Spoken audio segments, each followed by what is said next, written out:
Welcome back. We are so sorry about that, everyone. The gremlins are out in full force, but I do have a surprise for you. A wonderful surprise who has just snuck off. My goodness. We have Princess Columba, our leopardess, who is the princess of this area. She is young and she's just a little over 2 years old, and she's slowly starting to become territorial. Now, she's not the easiest leopard in the world to follow, so just let Owen and there she is, go Owen, go, she's hunting. Oh girl, it's so good to see you. So she's just a little over 2 years old, and we call her the princess because she's the daughter of our Queen Tandy and the Duke Tingana. Hey girl, I have missed you. And this is the problem. Look, the grass is almost as tall as her. Look at it. That's why we struggle to see our leopards here in Djuma right now. Columba is very, very petite. She's small, she's slim, she won't weigh that much, and she's very, very petite. And that's why she's able to remain so elusive. For those of you who have never met Columba before, this is our girl. Her name means mischievous in Shangaan. And I think I must move on. If we don't keep up with this girl, we'll lose her. We could hear the monkey's alarm calling, the Franklin's alarm calling. We could hear everything, not antelope, but every animal was upset by her presence. Hi. Oh, I've missed her so much. And it's good to know she's well. We haven't seen her in quite some time. James had her briefly at Buffalo's Hook Dam well over a week ago. Now, I don't know how long we'll be able to catch up with her for because, well, she is known to be just like her mother, and she gives you what we call the slip. Isn't she gorgeous, everyone? Okay, O-Dog, are you ready? This is going to be a case of stop, start, so that we don't lose. And the crazy thing is, I drove along this road this morning nice and early to look for any signs of lions. And she's now on this road, scent marking. I think Columba's slowly becoming very, very territorial. She's full of energy. You hear the monkeys?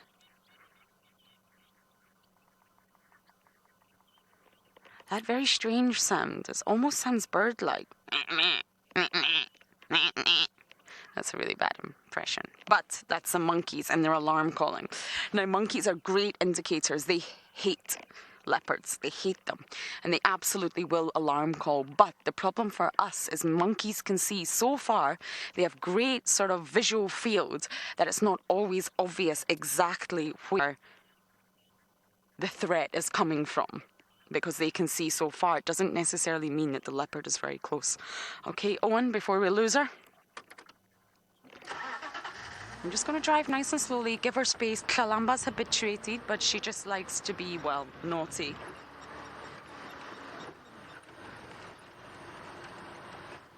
Pretty, you're saying you heard song. It could absolutely be Columba. I didn't hear it. But the female saw is different from the male saw. So if you can listen to it again in any way, we would be able to identify if it was male or female. Tingana also could be in the area, but his saw will be much, much different from hers. But Columba is sawing. She's fast becoming territorial. We're seeing her scent mark, using her sebaceous glands in her cheek, using the sort of anal sacs, well, in her anus, and urine. And we're also hearing her saw, but it's look, see, she's scent marking now. Look, scoosh, scoosh. She used her cheeks there, and then she scooshed with urine. Yes, everyone's saying she's well fed. Oh yes, I didn't doubt it. Our girl here is chunky. She's a chunky monkey.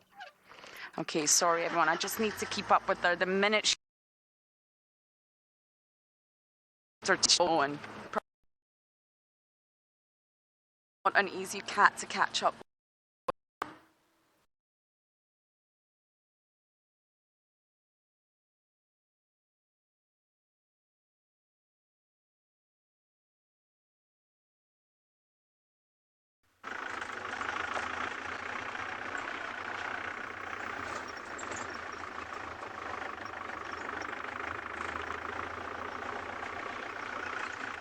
Sorry about that. Many technical glitches today, but that's just how it goes sometimes. We are still on the hunt for our lions, who are seemingly doing circles. They've come into this block on the right-hand side of your picture. I shall just stop here and take a breath. And I suppose it's pretty good news, really, because what it means is that they're still on Djuma, I think, for now. Now, this is the Djuma Pride, we think, again. They were seen on the dam cam last night. They were heard calling on the dam cam this morning, and we have been chasing them for about, well, best part of an hour now. Yeah. We shall keep going. I do apologize for the technical glitches, and how wonderful that we have begun with a Djuma leopard, Columba, one of our favorite leopardesses, born in November 2 and a bit years ago.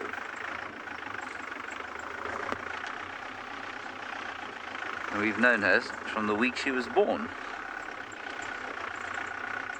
All right, let's try and go back to that leopardess now.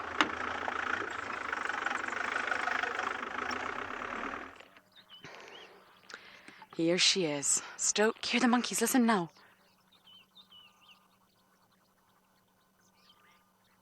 Oh, they've stopped. You hear that? That very bizarre sound. That's the monkeys. The vervet monkeys. Okay, I can't do it. I'm not going to try. Okay, Owen, are you ready? If this was Tingana, I would not stress about keeping him constantly in my sort of line of sight. But because it's Columba, yes, I am. I think she's loving the long grass. Life is great for Miss Columba right now. You know, we're so proud of her. The daughter of Chandy, and she's just turned into the most finest leopardess. She really has. She's fierce. She's strong. She's independent. She's a great huntress. We're very proud of Princess Columba. I take it you haven't missed us, girl? No, I don't think so. And we have missed you, just so you know that. She's going to have a drink. Oh, she is going to drink.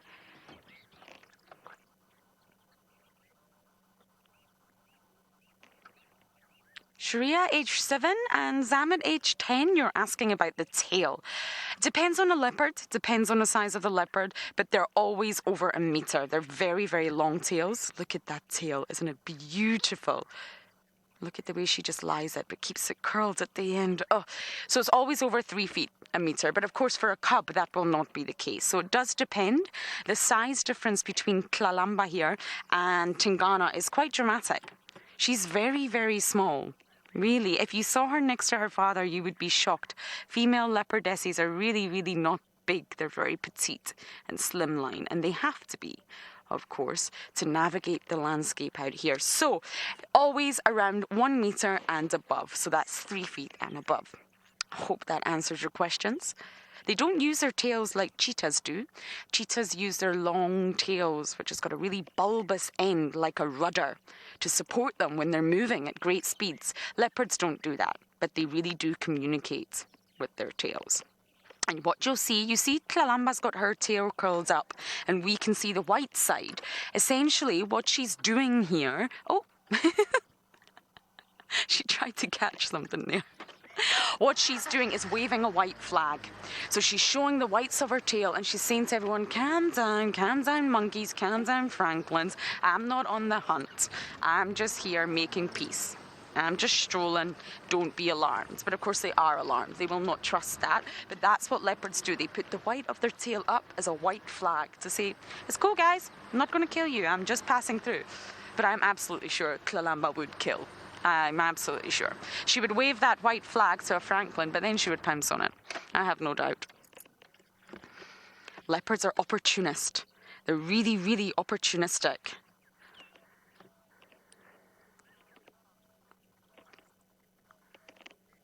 Minionator, you're a new viewer. Welcome on board. It's great to have you here. We have been following Columba pretty much since she was born. Not me personally, but WildEarth, we know her mother, Tandy, who's 13 years old. She's a great leopardess, and we knew she was pregnant. So I think we spotted Columba as a very, very young cub. And then, of course, once she got mobile, once she got out and about, well over 8 weeks old, we started following her properly. And we've watched her ever since. We really know this cat. And it's just so great to see her. I really hope James finds the lions. The Nkuhumas were on the dam cam. I was trying to help him earlier, but then, of course, there was sawing coming from the dam cam. So wouldn't it be great if we had a leopard and the Nkuhuma pride in one drive? So James, if anyone can track them, it'll be James.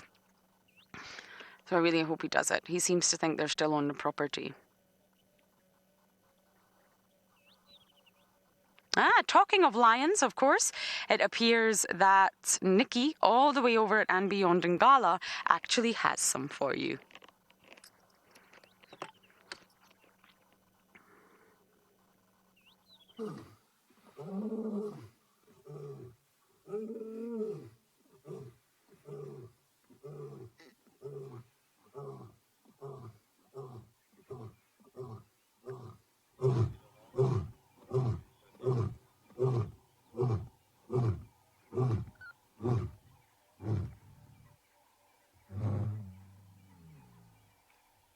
And a warm welcome to everyone on a beautiful Easter morning. We're at andBeyond Ngala at the moment. And this morning, like you heard that lion roaring now, that's how we found him. So we were not too far away from here, maybe 2 or 3 kilometers away. And we just, with Marcel, and we were sitting down waiting for the sun to come up. And next moment we started hearing this male roaring, and we came all the way, and eventually we found him here. But we had to drive, switch off, quickly listen, and then go again until we eventually got here. But it'd be interesting to see what's happened. Like, it seems to me he has split up from the rest of the pride. And if we give it some time here, we might be lucky in him roaring again. He's constantly picking up his head and facing almost like in the direction of the sun. So where his back legs are, like, just imagine the sun is directly behind him in that area. And so he's constantly looking back in that direction. The other rangers are currently out in the moment, looking out for the rest of the pride. They said they could hear some. So maybe we'll have some luck and find the rest of the pride this morning as well.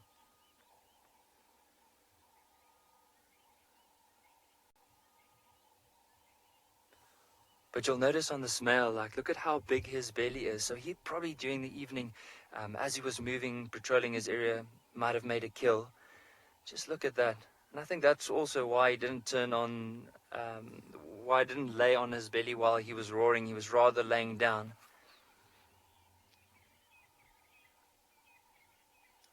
Chrissy, you were asking if this is one of the Ross males. It is. So I don't know where the brother is, if he's still with the rest of the pride. We haven't found the pride this morning yet, but we just found him all by himself. And how I knew it was a Ross male is early on when he was sitting up, you could see quite a few scars around the face and quite a few characteristics, as well as there's also no other male lion in this area at the moment. other than the two Ross males, dominant males.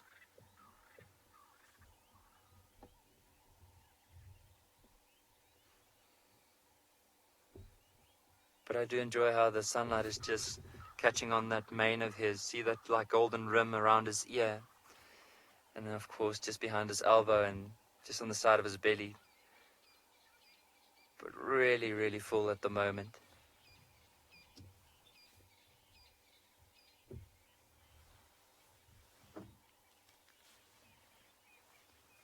Alessio, age 17, you were asking how long would it take a male lion to grow a mane? Now, normally, they'll start showing a mane from 1.5 years, so you'll see like quite a bit of fluff around the neck. And as they get older, around about 4.5, 5 years, is when they'll have a decent sized mane, but they'll still, like, there would be a few patches that are missing around the ear and maybe on top of the head. And only from 6 years onwards is when they'll have a fully developed mane, like the one you can see now. So this male, from what we estimate, is around about 8 years old, and he has quite a beautiful mane. You can see around the ears, under the neck, and even above the head. Often when they're young, the ones above the head, it looks like they have a little mohawk, and as they get older, it starts bushing out a bit more towards the ears.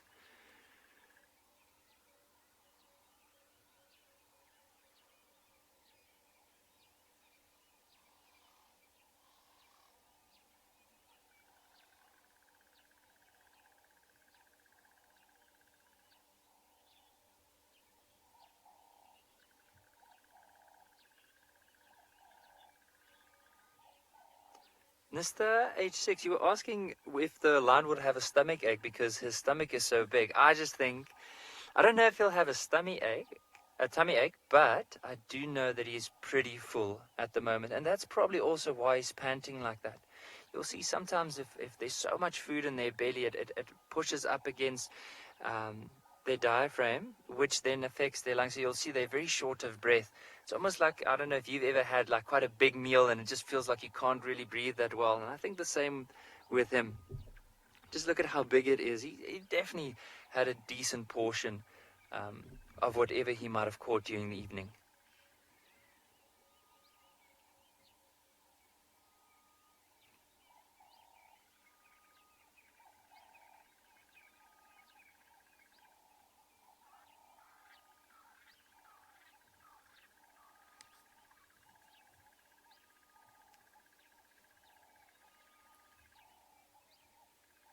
And just looking at the area where he's come and laid down and where he was last seen. So this lion probably walked quite a fair distance during the evening.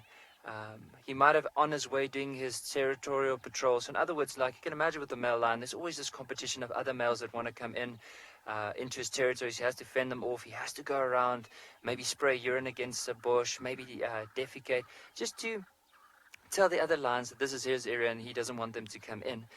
And eventually from there on, he came out to a water hole, drank a bit of water. Now he came to lay down and rest. Now for him, if he had to walk quite far, he'll probably have walked like close to 10 kilometers, if not more. But while we're going to stick with this lion and see if he might just get up and start moving into the shade, let's head across to Lauren with that leopard. Let's just see. The leopard is right here. Miss Columba. I'm just going to get over this bump and then stop. There we go. Big bump. Now, she went off into the thicket and my heart sank because the minute she decides to dart off, it's so thick. I must warn you, I don't think we can keep up. Tingana maybe, but not Columba. Now, if any of you were watching the dam cam, can you let us know if you know who the sawing was coming from, male or female, at FC on YouTube? Because Owen really thought he saw a leopard. We were actually racing towards the dam cam. We were on Twin Dams Road, and Owen thought he saw a leopard dive into the Mulawati. 2 seconds later, we get the update that there's a leopard on the dam wall. So I am wondering if there was maybe another leopard. If not, then she is a fast mover. So many viewers are saying it was Columba. Okay, I just wanted to check. There's a high possibility there could be two leopards. She follows her daddy all day long and he follows her. But daddy is not quiet or secretive.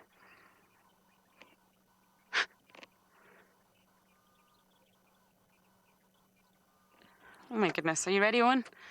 This cat has had a lot of caffeine this morning. I'm jealous.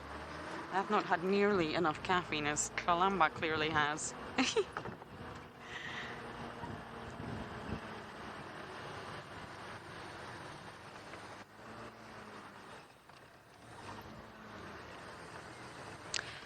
Eloise, you're asking how old is the lion? I'm not sure if that question was maybe meant for Nikki, but I can tell you how old this leopard is. Ah, she's right here, Owen, you see her? Right here. What are you doing, girl? She's looking up at this juvenile, I guess it's over cluster leaf from what I can see. Columba's over 2 years old now. She's almost 2.5. Almost, not quite. And 2.5 is normally the age they start becoming really territorial. So I hope you were asking about the leopard, but maybe if you wanted to know how old the lion was, Nikki can tell you when we go back across. So she was born in November 2017. That's her birthday. So she is, well, actually, she's almost 2.5. Exactly. We're in April now. I forgot that. Yes, sorry about that. Columba's 2.5. Oh no.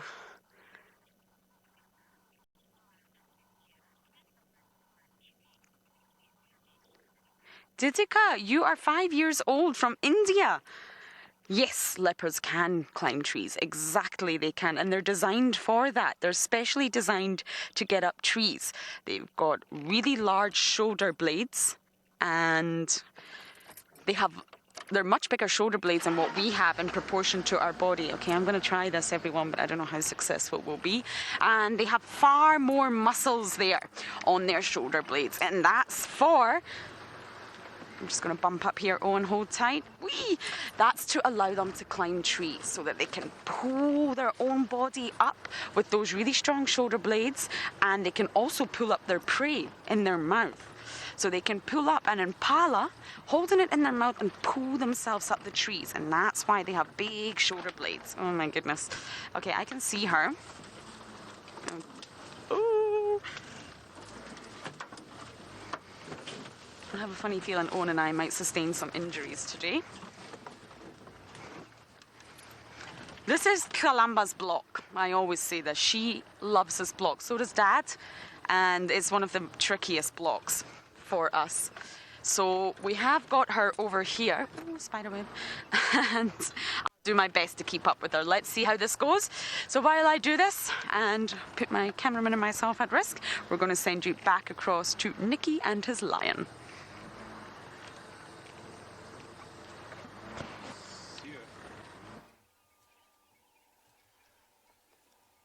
So this male just got up, and you'll see like he's actually rubbing his back feet through his wee at the moment. And what he's doing is this is one of the ways that he's marking his territory. Let's just see if he might even start roaring. Early on he was doing the same thing and he started roaring from there.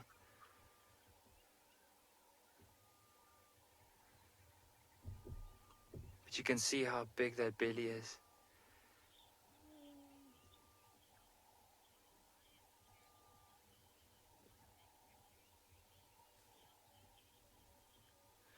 Bianca, age 16, you were asking how big can a male's lion, are they territorial and how big can the territory be?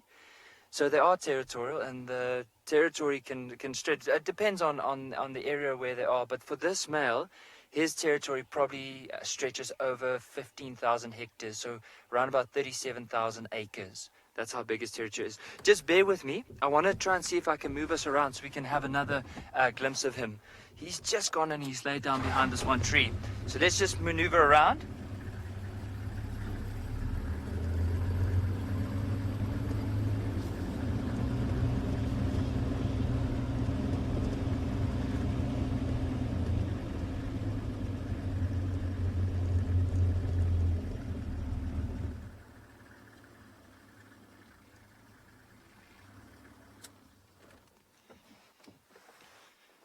See, he's moved all the way into the shade, and I won't be surprised if this is the place where he's going to probably settle for the day. With his belly being so full, he's probably nice and quite thirsty. So eventually from here on, he'll go back to this water, go and drink, and then go and lay down in the shade again. But for now, let's Let's see what Lauren is up to. I heard she might be following that leopard.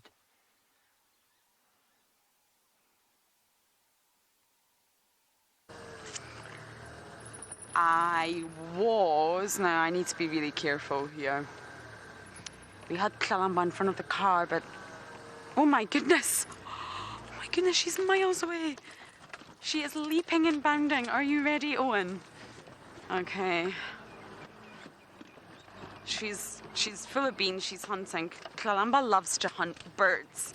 I think she likes the challenge of leaping and bounding after birds. Okay, the grass is shorter here, which is good. This is a good thing. If the grass gets too long, I can't possibly drive fast. Oh, Columba.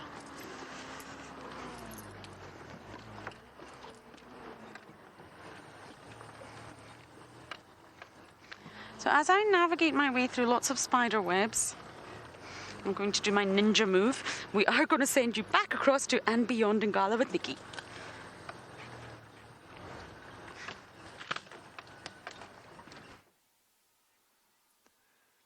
So since we've been sitting here, he's just been keeping up his head, and he's constantly turning in that direction in front of him and focusing his ears forward. And I wonder if the rest of the pride might not be in front of him, or maybe somewhere in that area. We saw some tracks this morning from the rest of the pride. I counted at least 10 different types of, or 10 different individuals that would have been with that pride. And more or less the direction that they were going in was almost the direction that he is facing now at the moment. So it would be interesting if we give him some time to see what he might be up to. It's so interesting because often with lions, the more time you spend with them, the more you start learning. The more time you spend with them, the more you actually realize like how much you learn from them. So Grandma, you were asking a very good question about, do both of the Ross males have names? The answer is no. We just refer to them, so these two brothers, as the Ross males. So we don't individually name each one of them. But you can see, look at how he's like turned around. There were some Franklins that were alarm calling behind us, and he immediately turned around, and now he's staring in that direction. I wonder if he isn't hoping that it might be some other members of the pride, and like as they were moving through the bush, it might have disturbed that Franklin, and now he's just focusing his attention there to see maybe it could even be his brother that's hoping to join up with him.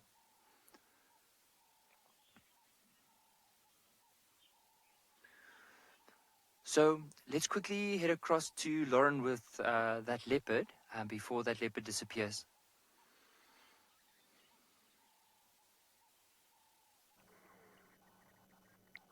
Columba is running after every bird. Every bird, she's stalking them and chasing them. We've watched her leap out of the long grass and pounce on every single bird she sees. She's terrorizing all of them. She's not been successful. But I think this is fun for her. I really do. Watching both Columba and Hosanna, her half-brother, grow up, I think sometimes, maybe I'm anthropomorphizing here and I'm not meaning to, but I'm just going to go forward, Owen. Are you ready? I think they get bored. They need stimulation. They're cats. They're curious. They want to smell. They want to feel. They want to touch. They want to taste, that's for sure. And I honestly, she's smelling. She's doing the flaming grimace. You got that there? She's smelling. Oh, that's not the best views. I'm sorry, Owen. I actually thought it would be better.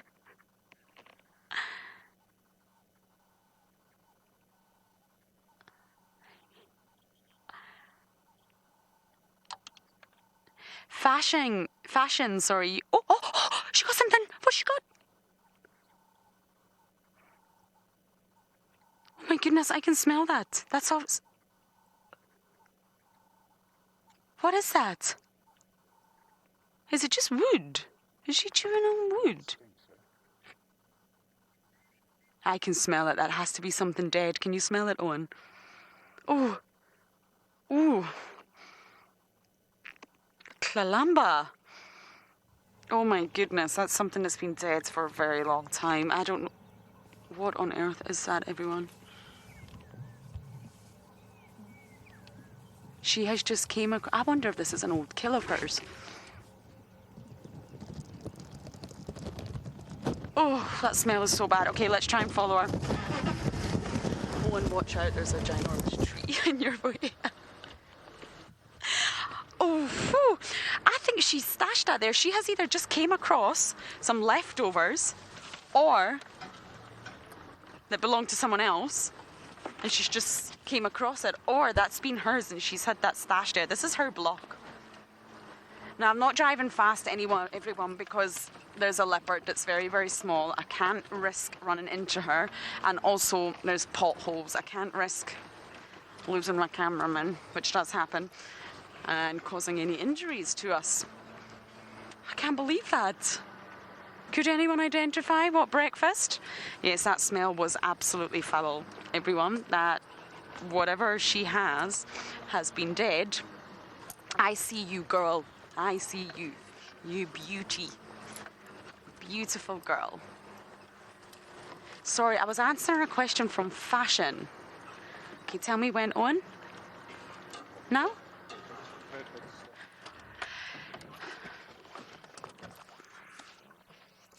Fashion, you're asking how do we identify the leopard? Well, we actually know our leopards, to be fair. We know who we will find on this property. I mean, occasionally you might get a visitor, but generally speaking, we know who we're going to find. And I recognise her immediately from her body shape. It could either be her or her mother. And essentially, her mother has a slightly different body shape. She's older, so she's a little bit saggier under the tummy. And of course, immediately when you see a leopard, look for the sex. Look for those golden orbs at the back. The testicles are very golden, and that gives you a clue straight away if it's male or female. And for us out here, we can start to narrow it down, working out who it could be that you would actually find in this area. But for newbies, you can actually look at the facial spots. Look for the sex first. Is it male? Is it female? Figure that out. And then on that top row of the whiskers, you see, on her very top row, she's got spots. And those spots actually give you the spot pattern. And each individual leopard has a unique spot pattern. So straight away, you can actually tell if it is who it is. Is it Columba? Is it Tandi? Is it Sazeka? Is it Shidulu? You can start by learning the spot patterns. I find that quite tricky. I tend to just recognize them facially. Columba's spot pattern is 5-5, so she has 5 on the right and 5 on the left. But you do learn them. They have completely different faces. And I know many of you may not, well, you might not have met her father properly yet. I think Trishala had Tingana the other night, but it was in the dark. But she looks facially just like her dad. She's got the body of her mum and the behaviour of her mum, but she looks very much like her dad.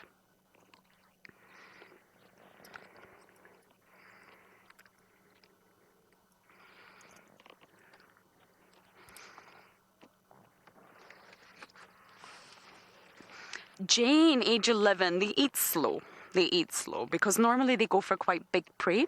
If it's a big carcass, then absolutely they'll take their time. They'll hoist it and they will take their time eating the prey. But if it's a smaller prey, let's just say a scrub hare or something like that, then of course that will not take long to finish and they will crunch, crunch, crunch and swallow. They don't tend to eat all of the fur. They tend to tear off the skin, and they also tend to not eat hooves and horns of antelopes. So essentially speaking, they can eat it really, really fast, or they can also eat it very, very slowly. It just depends on what they've actually managed to catch. Ah, so it's so lovely that she's stationary, isn't it, Owen?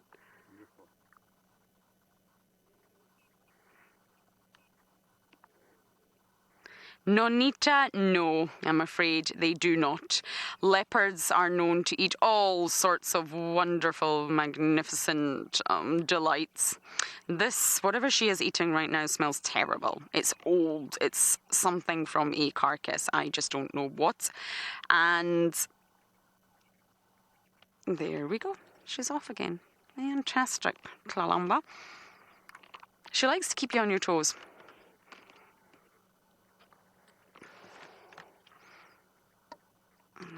Do you want me to reposition, Owen? All right, you okay with this for now? I can roll. Oh.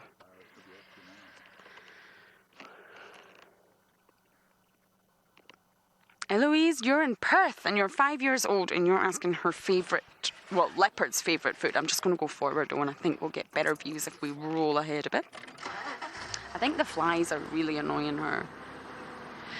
Sometimes out here, I would say impala probably make up the bulk of their diet, but leopards are so opportunistic, they'll eat anything from termites, tiny little insects, to tortoises, to snakes, to scrub hares, bushveld gerbils, birds, so many different things they will eat. And there was a study that actually showed they eat 92 different types of prey, 92 from all the different groups of animals, fish, mammals, birds, reptiles and amphibians.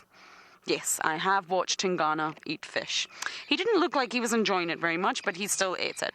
And essentially, they'll eat anything. But I think impala or steenbok and duiker out of the mammals are probably the most common kills that we see the leopards with here. Steenbok and duiker are very small antelope and easy to probably for them to catch and eat. Impala are medium-sized, but we have seen leopards take down Ngala.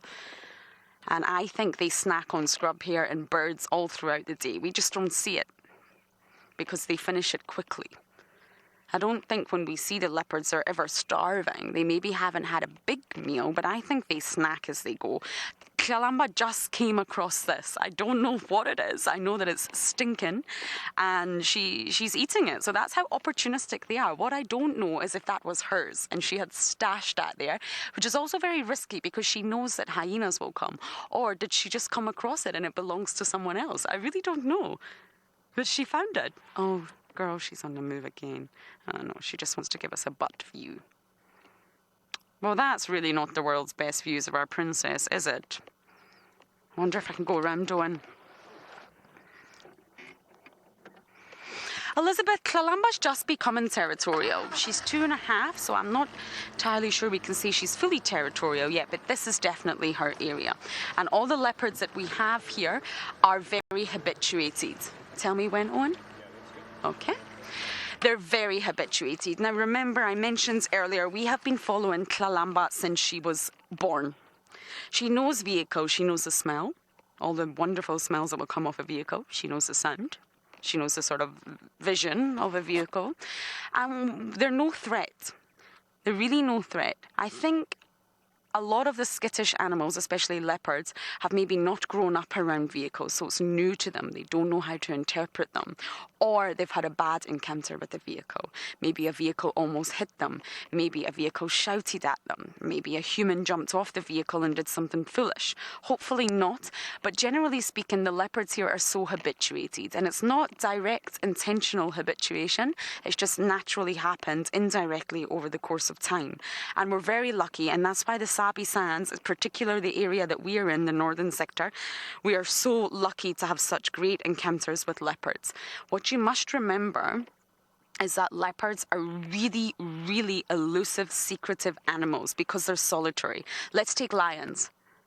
Lions are in a pride. They have each other. They have protection, they have backup, they have friends, they have more muscle. Leopards are on their own. They're solitary, so they've got to be secretive. They can't rely on anyone. They've got to learn how to navigate this entire landscape and their territories and their home ranges on their own. And that's why they're shy and elusive, because they have to be. But here in the Sabi Sands, we are just so lucky. And I'm so happy we've broken the leopard drought and we can actually show you our fantastic royal family. So hopefully our Columba stays put for some time. We're going to let her enjoy her very stinky, not so pleasant meal. And during this time, we're going to send you back across to Nicky, still with his lions.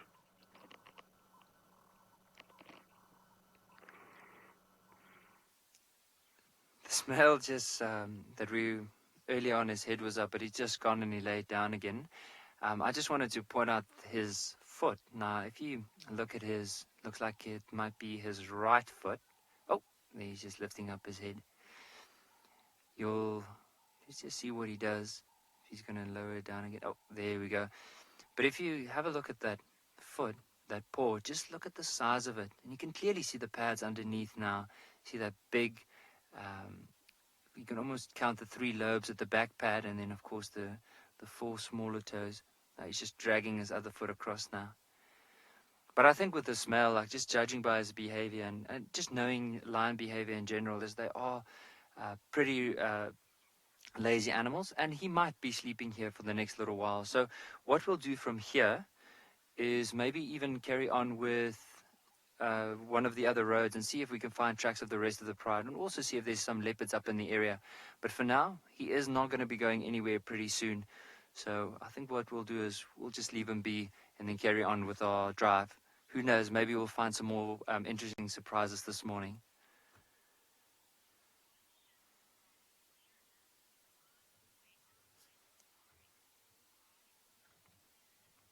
Meredith, you were asking a very good question. What will motivate this lion to move away from the rest of the pride, or to separate from the pride? Now, with him, it's all about territory and making sure that other males don't come into the area. So often, with the males, it is beneficial for them to stay with the females, because at least if they're with the females, they are the main hunters, so they'll then at least be able to benefit from them hunting. However, with him separating, and earlier on we saw him scent marking against that tree, is a sign to us that he is definitely moving away from the pride, and he's probably going along all his perimeters, and he's going to scent mark then tell all the other males that this is his area and he doesn't want them here. So the main reason what will motivate him is to go and mark his territory. But you can see very, very relaxed. Like over the last 10 minutes, I think he lifted his head like twice.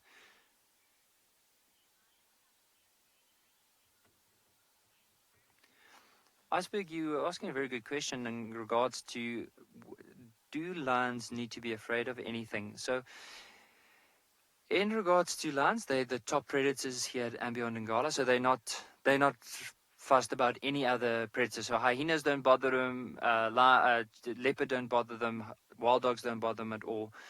So the only other danger to them, of course, especially with this male, is another male lion that might move into the area. So he has separated from the rest of his pride, and especially with his brother as well. But if there's 2 other younger males that are coming into this area now, and they just find him by himself, they might start challenging him, and it could be quite a brutal fight. Whenever male lions fight, it's most of the time it's a very bad outcome for one individual, or maybe even 2, depends on how many lions are coming into an area. But with him, the only other danger would be if there's other male lions that are moving into this area to try and take over this territory.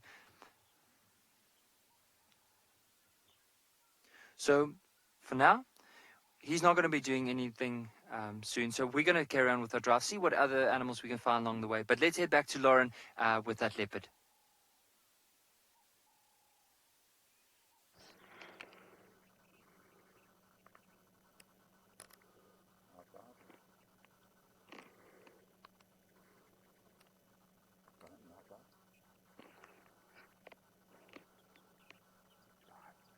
How did I not hear that I'm live? Oh dear me, I must have lost comms. Let me just check before I talk. Let me just check all my connections. We have been following this cat as she jumps from every branch. I'm just going to wait until Natalie can talk again, and then maybe I can figure out if I've communicated. If I'm back in the world of communication. Yes, I can hear you now.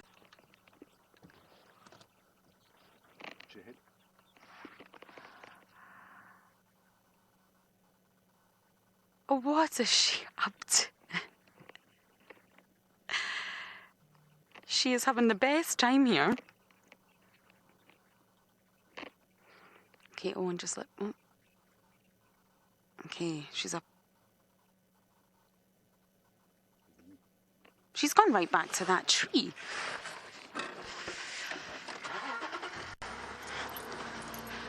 Kathy, you're 12 years old from New Mexico, and you're asking about Columba's name.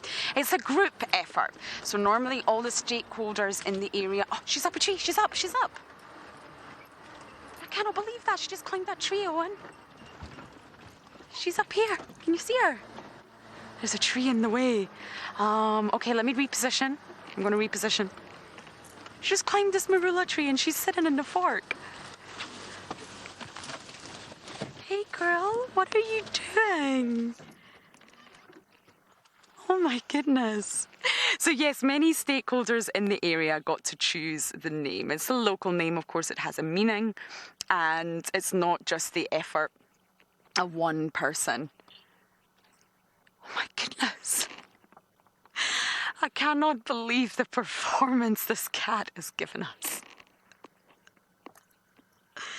She's keeping Owen on his toes. Okay, this is not the best angle. If we do a wide loop, we'll get her face, I think. What do you think, Owen? If we go all the way around? It's going to take some time, though, bashing through all of this.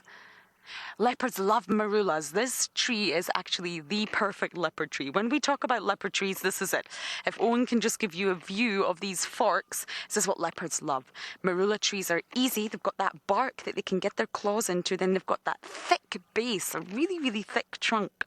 And of course, they've always got forks. And leopards just love marulas. Okay, I'm going to reposition. And this should be highly entertaining and fun. Owen is half in a tree right now. Oh, crikey. Apologies, everyone. That is a tree. We are slightly stuck. Okay.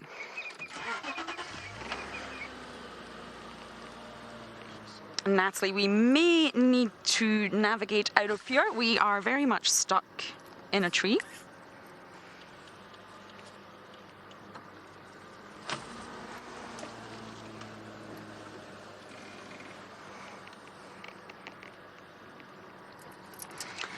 As I do these very hilarious maneuvers and try and pull my cameraman out of a tree, we are going to send you back across to Nikki. Do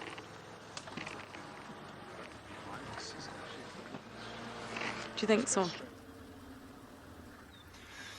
So we left that male. He was still laying down, and I think he's going to be there for probably the rest of the day. Maybe this afternoon we'll go back to him and see if he's still there, or if he might have moved into a bit more cover. But I don't think he's going to move too far from the area. I think today's going to be quite a warm day. It's already starting to warm up quite a bit. We are going to go see if we can find the rest of the pride. There's another Sean and Roan, the two other guys that are also presenting with us. They are currently following the tracks of this pride. So hopefully we'll be very lucky this morning. We'll be able to see the rest of the pride. As well as there's also another ranger looking out for leopard. So exciting news, and hopefully we'll be able to find some of these beautiful animals.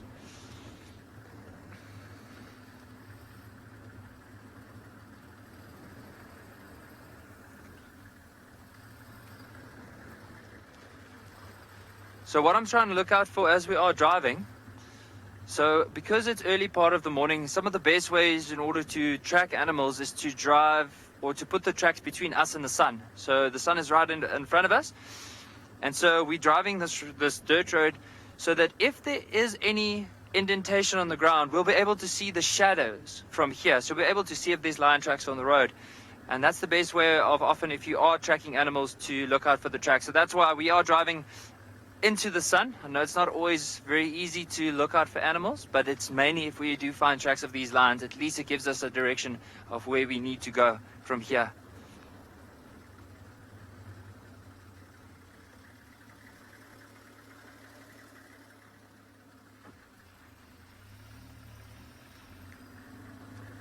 We're also getting quite close to our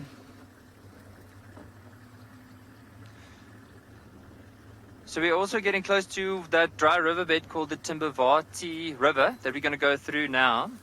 So Olivia, age 13, you were asking, do lions also climb trees? And the answer is yes. So there are places, I mean, in East Africa, there's a place called Lake Manyara, and the lions there are known for climbing trees. However, I've seen it in South Africa quite a few times. While here in Ngala, that Birmingham pride I've seen up in the tree.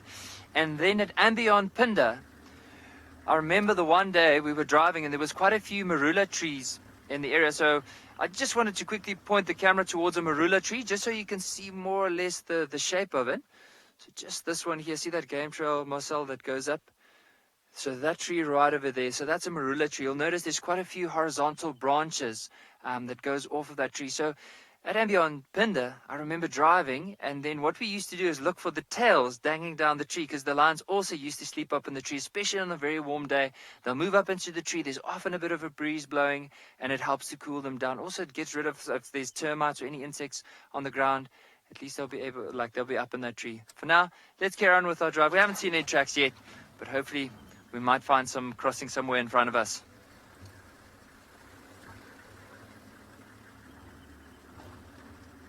So let's head across to Lauren with Columba up in that tree and see if there's a slightly better angle.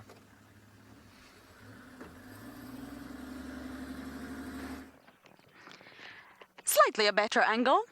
She's moved about 5 times. She's now grooming. Leopards are meticulous groomers. They can't afford to have sort of anything on their skin that would give away their presence. No scent leaking from them. And I think this was her kill. I think she was actually coming back to her kill, whatever it is. I still haven't figured that part out yet. And that piece on the ground had fallen. So she actually knew this was here the whole time, and this is where she was coming. This is why we don't find leopards so much in summer, because we're deep in a block. It's thick, long grass, and I think she's had this kill. It is such an unexpected, wonderful morning.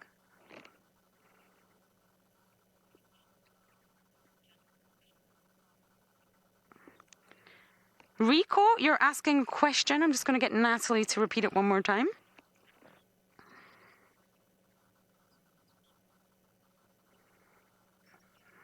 Do they chew bone? They can chew bones. I've heard leopards crunching through them, but they're not bone crushers like the hyenas are. They don't essentially want to eat and swallow the bone. So they've got the power to crunch through bone. You can normally hear it, but it's when they're trying to access another part of the animal, another piece of meat. And essentially, it's normally when they're crushing through the skull or the ribs, but they don't eat bone, not so much. I'm sure they accidentally swallow some, absolutely, but they don't eat bone like hyenas do. I'm surprised there's not a hyena here, actually. Hi, beautiful. Look at those eyes. For anyone who's just meeting Princess Columba for the first time, I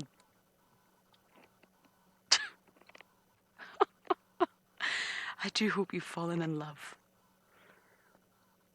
Okay, I'm going to wait a moment before I reposition to figure out what she's actually doing.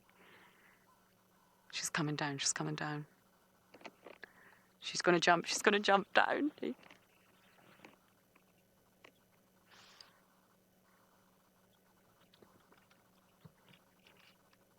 Good girl.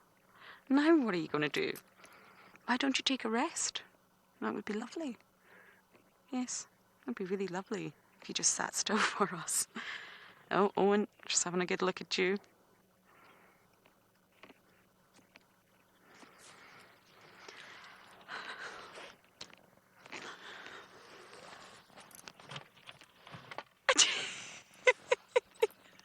I'm sorry, this cat is just making me laugh so much. She just gave herself a fright and actually jumped over this bush.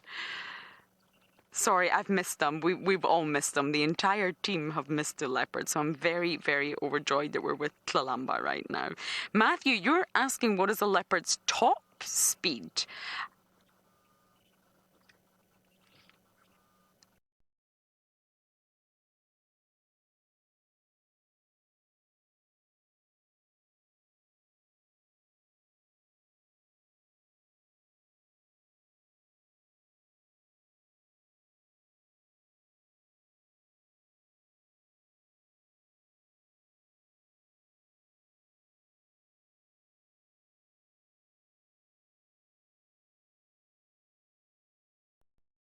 Yes, normally between 50-60 kilometers per hour. They can't sustain it for a very long time. They're not designed for speed like cheetahs are, but they can save up their energy and have energy bursts like what I think Columba's doing right now.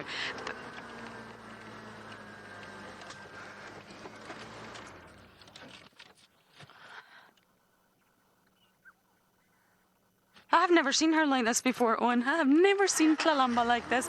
I'm sorry, everyone. Apparently you lost us, but we're back again. So yes, I don't actually know the fastest recorded speed of leopards, but it's in that region. And compare that to cheetahs that can be well over 100 kilometers per hour. That's drastically different. They're really not designed for speed. I see you. Oh my goodness. She's back on the same log again.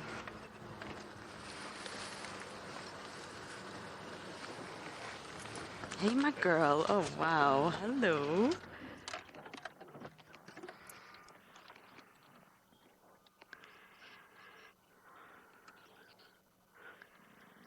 Okay, so hopefully Columba will stay still. I really, really hope we get to stay with our princess a little bit longer. But for now, we are going to send you guys back across to Nikki for an update.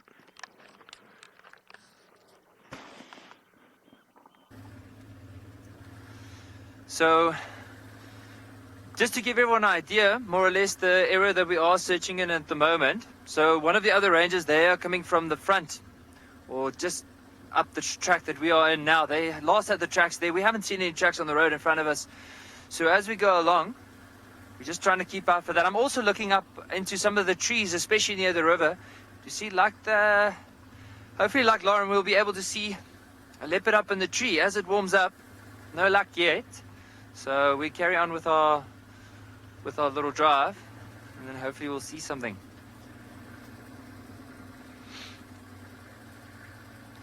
I'd love to hear from how many of our viewers have been on safari before and how many are still hoping to go on safari one day.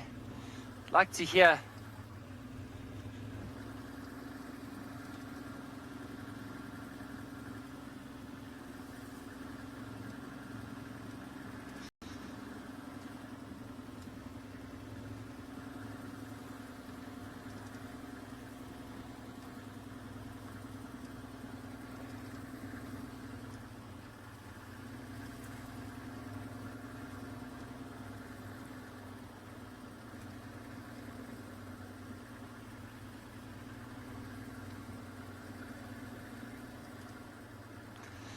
All right, while we're carrying on with our search, let's head across to James, who's back at his vehicle.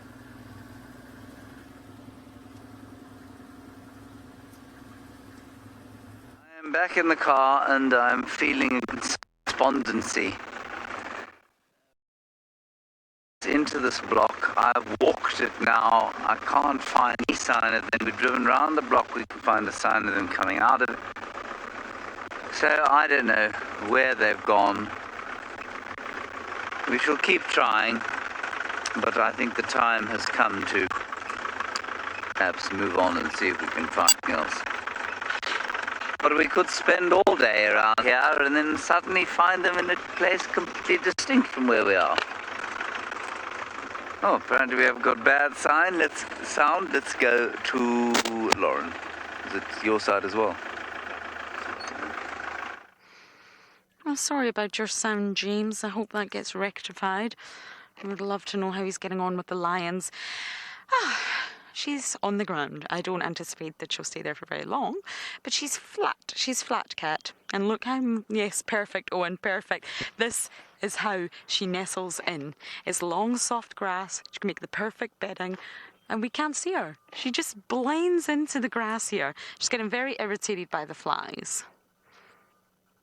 I've honestly never ever seen Columba this playful. Oh my goodness. My girl. I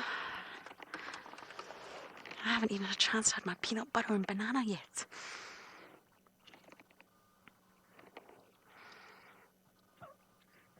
No, she's not stopping.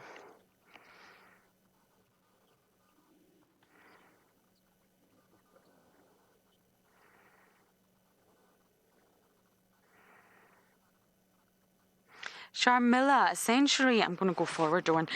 Leopards and hyenas have a really sort of interesting relationship. They don't like one another. In fact, I think they detest one another. But they are very aware of who one another are. Leopards are familiar with hyenas. I don't know if I can do this. What do you think?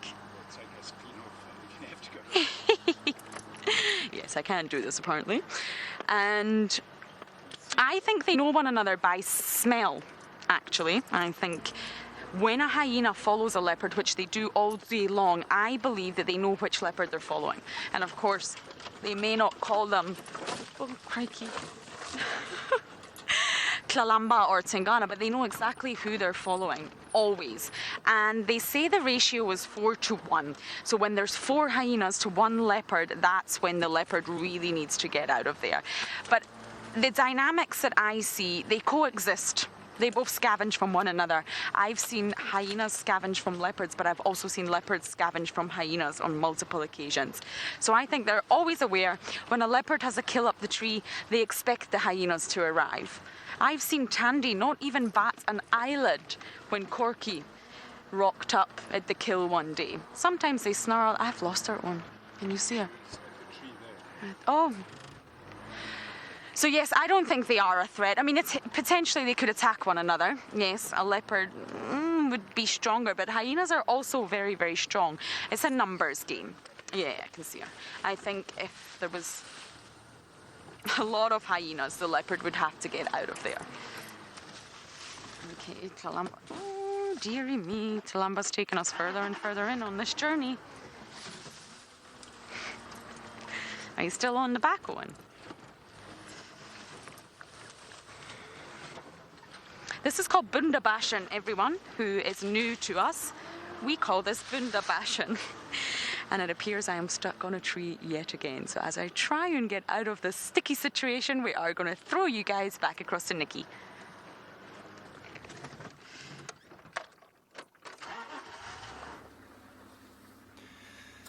So I just saw an interesting tree here. No, maybe some of you have heard about it, maybe you've seen a bit about it, but just wanted to point out. So if you look over here, there's a tree with very interesting leaves. It almost looks like they have this, or it has this wavy leaves, and it's pretty hard. I mean, if you had to break it, it's quite a hardish tree. But just wanted to show everyone.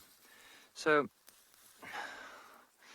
I won't say it's the most effective, but apparently with this tree, it makes a very good toothbrush. So if you take some of these leaves and you break them off, and you look at this part right over here, and I strip this bark off, so I'm going to try and quickly strip it off.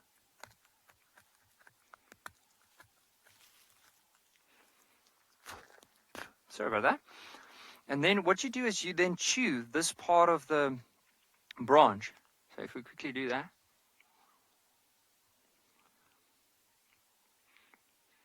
Might just sound like a hyena over the camera. Myself's finding it quite funny. So, if I start chewing it, you'll notice that it forms a little brush. And then if you do, like, the longer you chew it, of course, the softer the brush would be. And then you can use that, maybe take a bit of wood ash, and you can use that to brush your teeth. So it's a very good, especially if we are running late and we are meeting guests, it's a really nice tree just to grab on our way to go meet our guests. But that's called a magic guari. And that's what they use in order to brush their teeth out here in the bush. If you didn't have a toothbrush with you, I won't recommend it because often there's a little bit of bark that might get stuck in your teeth. But at least you'll know how to make a toothbrush in the African bush, if you ever had to.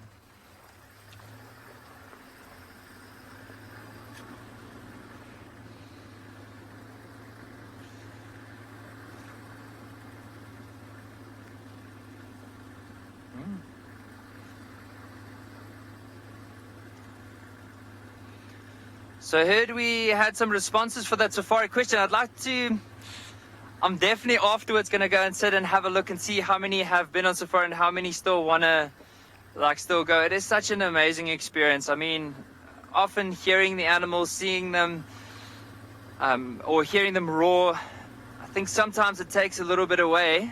especially if you're right there in that moment and actually hearing it, because I think the camera only catches a little bit of the sound, but the rest of it, it's absolutely insane. Also listening to different bird calls.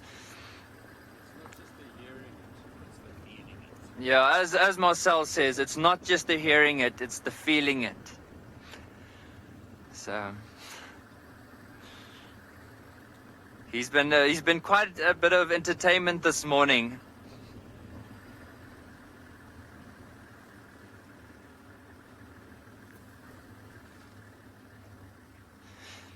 Grace, I heard you were here in 2008, like you did the Exeter, andBeyond, Pinder, like did quite a few.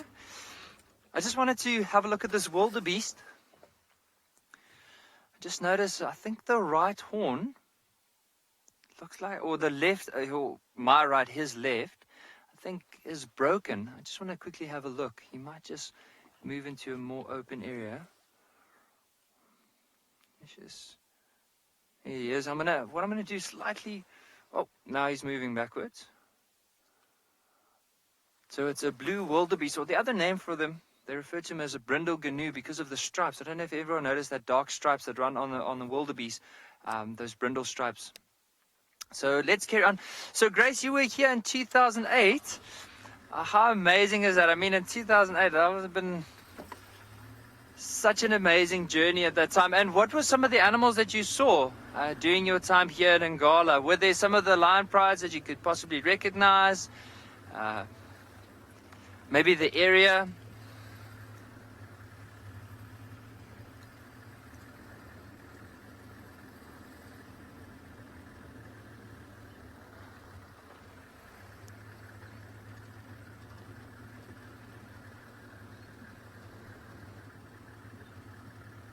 Shrog, I've heard you and the kids are hoping to come on safari pretty soon. It is an amazing experience. I'll definitely like to hear what you're planning and the whole route that you will take in order to come and visit. It will be absolutely amazing. I just wanted to point out another interesting thing.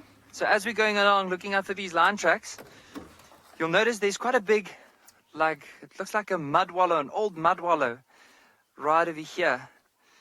Now, just wanted to point out, in here, you'll notice there's quite a few big tracks. So this was probably from elephant, but I can also imagine like a herd of buffalo coming in, and they might just be rolling in the mud here, cover themselves with mud. If it is a warm day, like we use sunscreen in order to protect ourselves, but they use mud. And also the other thing is when the mud starts hardening on the skin, all the ticks start, like gets trapped in the mud. And as they go and they start rubbing up against these trees, or maybe like often, I just want to quickly have a look, because often around these mud wallows, oh, here we go. Just bear with me 1 minute. I want to show you this.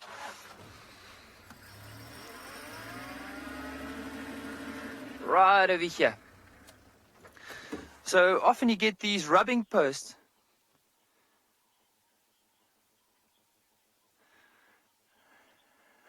So you've asked if I've seen the Easter bunny. I actually have seen the Easter bunny. I've seen 10 of them on my way here, and they were hiding away some chocolate eggs. So I don't know, maybe this afternoon, if the kids bear with, we might be able to see if we can find the Easter bunny. But I just wanted to point out here, so if you have a look, you'll notice we were talking earlier on about how some of the animals would then go and rub up against something. So this is a rubbing post. So even here, look at the cake of mud that's stuck to it. Sometimes if you look inside, you might even find ticks or little parasites lodged in the mud. But you can imagine now, like, cover yourself with mud, quickly come, like, rub up against the tree, get rid of some of the mud, and then also by doing that, you're helping to get rid of the ticks. It's a good way, especially if you don't have hands or fingers to try and pull off a tick.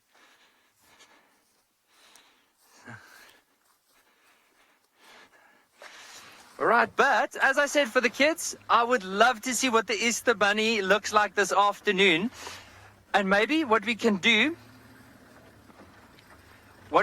do is maybe see if we can find the tracks of the Easter bunny this afternoon and start tracking him down.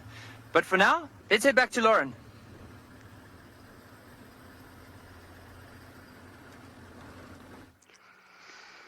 Oh, Columba's gone flat. I had a quick bite of my banana, covered it peanut butter, and we're good to go. What a hilarious morning, very unexpected. Lauren getting stuck in trees, turning around, seeing Owen completely covered in combritum, and Columba just being full of beans.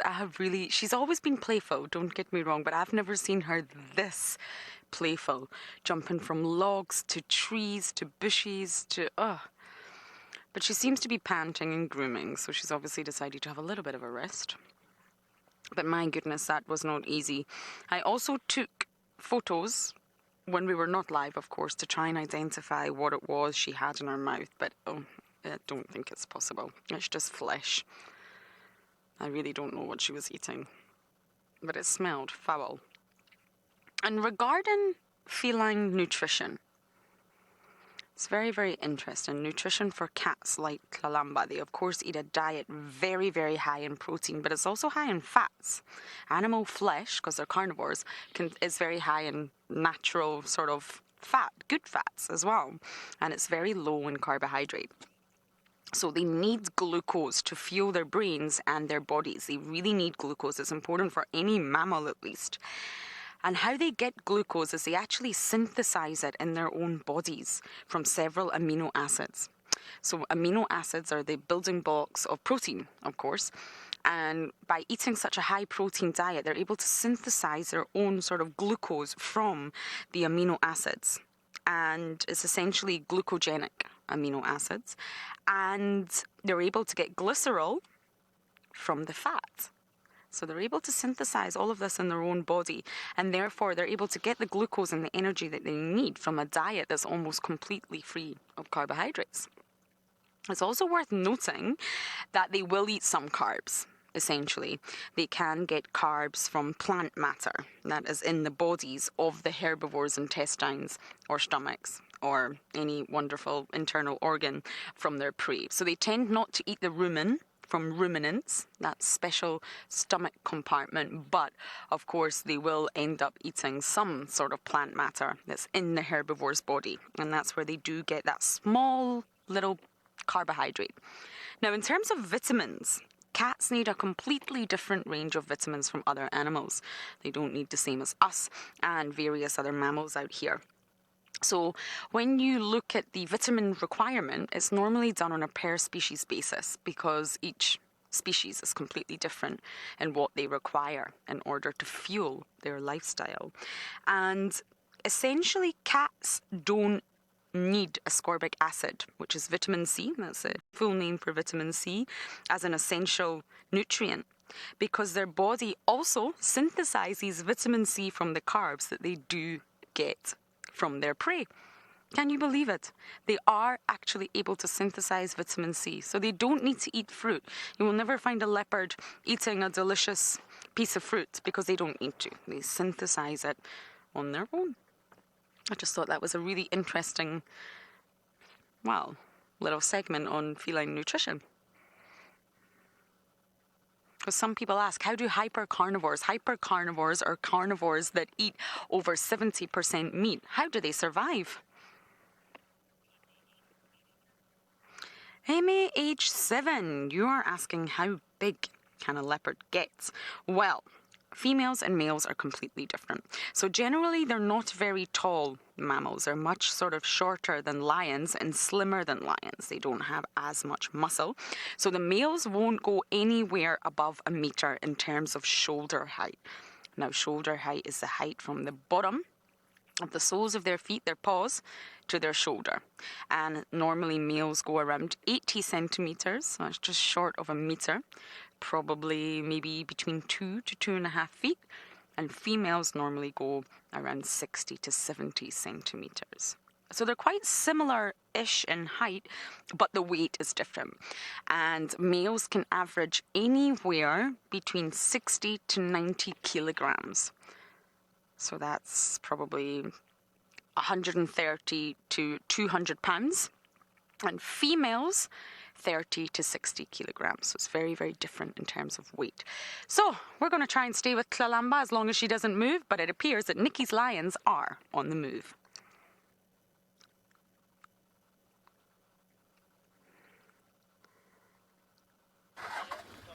So as we were driving looking for these lion tracks, We found one of the young males.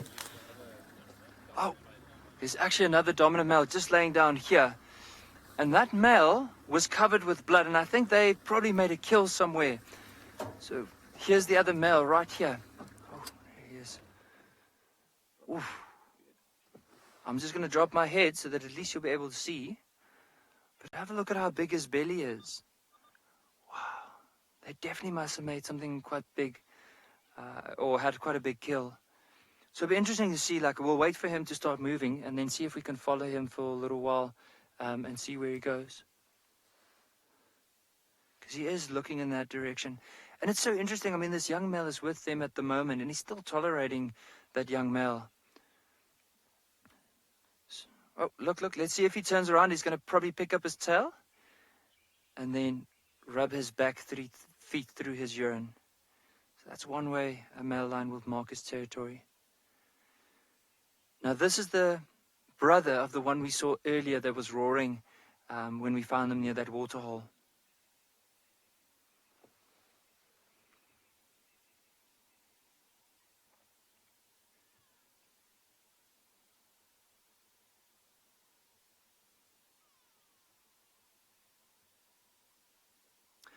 All right, we'll try and see if we can move behind him. It does look like he is moving into quite a dense area. If it starts getting too dense, we'll probably then take it from there.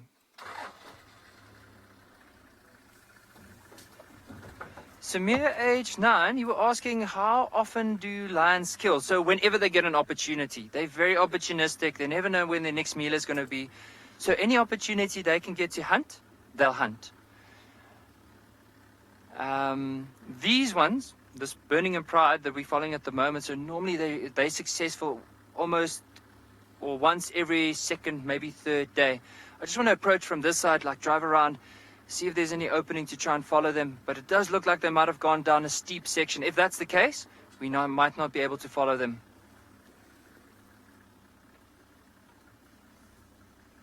I don't think we're going to be able to move around here, so I'm just going to quickly go back and see if there's another way that we can possibly go in.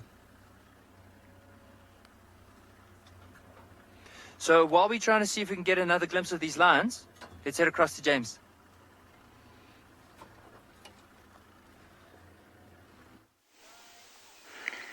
We are sitting here at Twin Dams, the southern end of Djuma. We found a fresh leopard turd, to put too fine a point on it, steaming.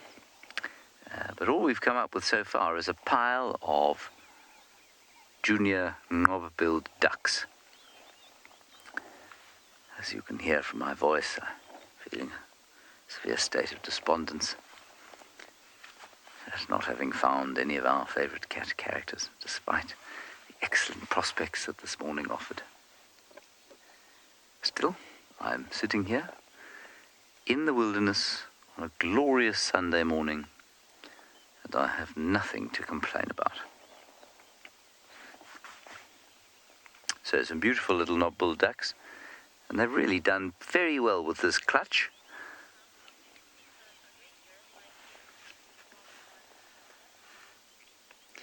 On guard, in order to become a ranger like me, my CV includes a 3-week stint at the Spur Steak Ranch. That was very helpful. I then went to university, which was not particularly helpful. I'm being deeply facetious, of course. There are hundreds of ways of becoming a guide. Doing what we do now, this kind of stuff live to the internet it's very niche in so much as I think we're the only people that do it. I mean, there are a couple of guys that during the lockdown are getting involved in this kind of thing, but really it's not a big industry yet. But guiding itself, so guiding guests, doing what Nikki and Sean and Rowan do most of the time, is huge. And there are thousands of ways of doing it. You just have to be over 21 to take a game drive or a guided experience. And there are lots of courses you can do in South Africa. Some of them, you really need to be careful about picking them, though, because some of them are run by complete charlatans. and some of them are vastly overpriced. So, I mean, your best bet, I think, would be to do a degree if you can. Sometimes it's too much money, sometimes it's just not for you. But if you can, I think it's a good idea. If not, I would go off and get some work experience somewhere. And then when you're about 21, I would apply to a place like andBeyond, because they run an internal training course. It's an excellent training course. It's highly reputable. They've got lots of lodges that they can send you to. So I think that is a really good way to do it. Right, we're going to leave our ducks. The unbelievable luck of my colleagues continues up north at Ngala, I'm assuming.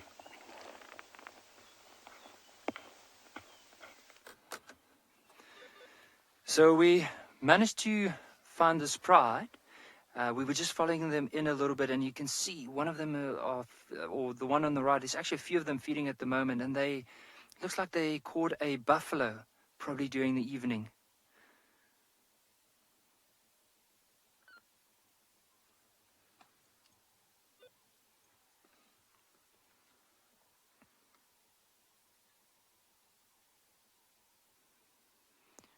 So unfortunately, they've just killed it in this little deep section, so we have to zoom in quite a bit in order to see them, because there's no way for us to try and get to where they are now.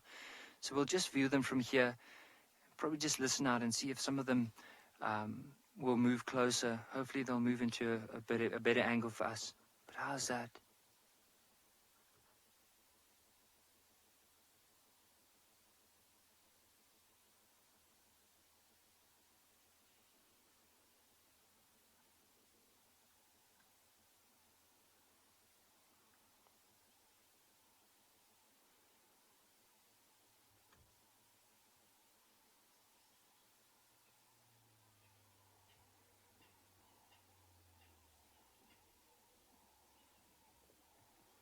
You can just hear them like tearing away, and there's quite a few. I counted at least 4 or 5 lines around that buffalo at the moment. You can just hear how they're trying to rip the skin so they can get underneath and probably get to the more softer bits of meat and then tear that out.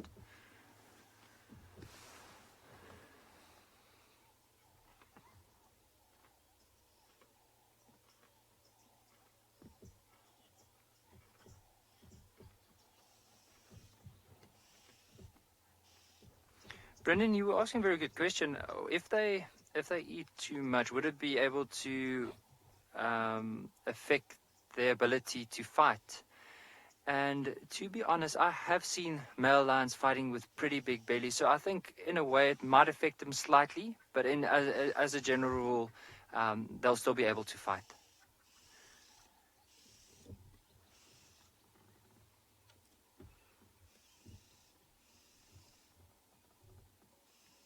Look how that lion has actually just moved that skin and pushing her whole head into that carcass to try and get to the meat.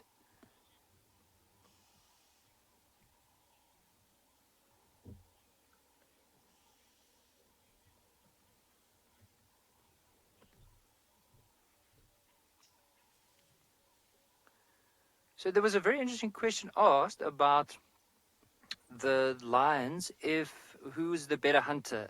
But I didn't hear the rest of it. I think it was breaking up. Would you go again with that question? A lion or a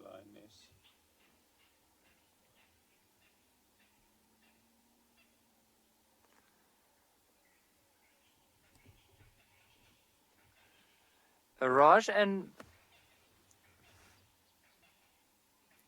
Rav and Bara, you were asking a very good question. Which one would be the better hunter? Like the male lion?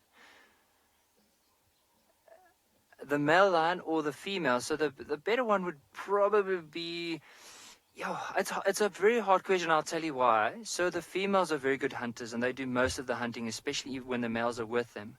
But when the males are by themselves and they're not with the pride, they are very good hunters. They're very capable of hunting pretty big animals, like even the size of a buffalo. Two male lions will probably be able to go for something as big as this buffalo they've taken down that nearly weighs a ton. Whereas with the females, they'll probably need more than 2 in order to take down something that big. But in general, I would say the better hunters would probably be the lionesses. But if the males are by themselves, they are pretty good hunters as well. And also, the moment a male is involved in a buffalo And yeah, and then also to add what Marcel is saying as well, is that so when you have both of them hunting together, they're even more successful.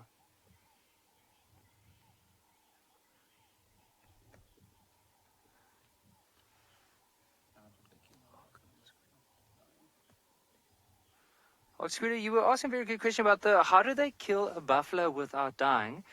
I think with lions, you can just hear the one snapping at the other one. So often with lions, we mentioned the other drive as well, there's no table manners. So whenever it comes to feeding, it's first come, first serve.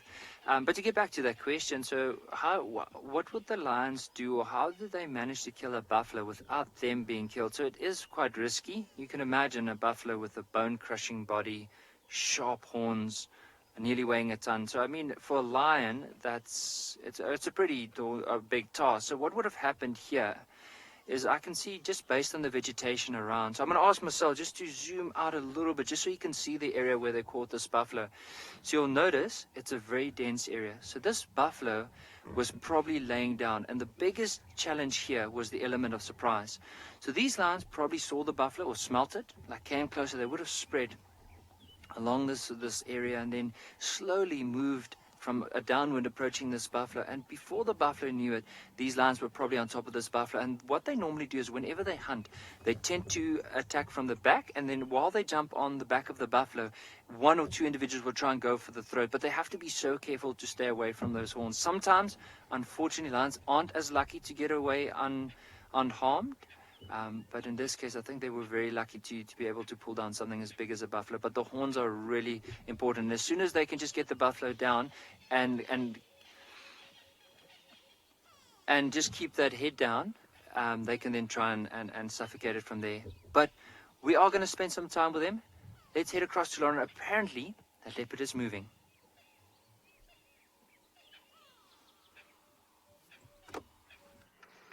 Oh, Columba is moving. Did you expect anything else? We are now on the northern firebreak, and honestly, I'm surprised Owen and I made it.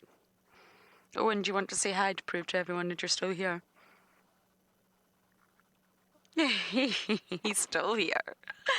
That's one of the thickest blocks. It's the block of Mvubu to the north, and we've had many wonderful sightings, always with either Columba or Tingana, to be honest, and Hosanna in this block. But it's a thick block, and I'm surprised we made it. We did. And she's casually strolling. I'm trying and get a little bit closer on, because if she dives off, we lose her.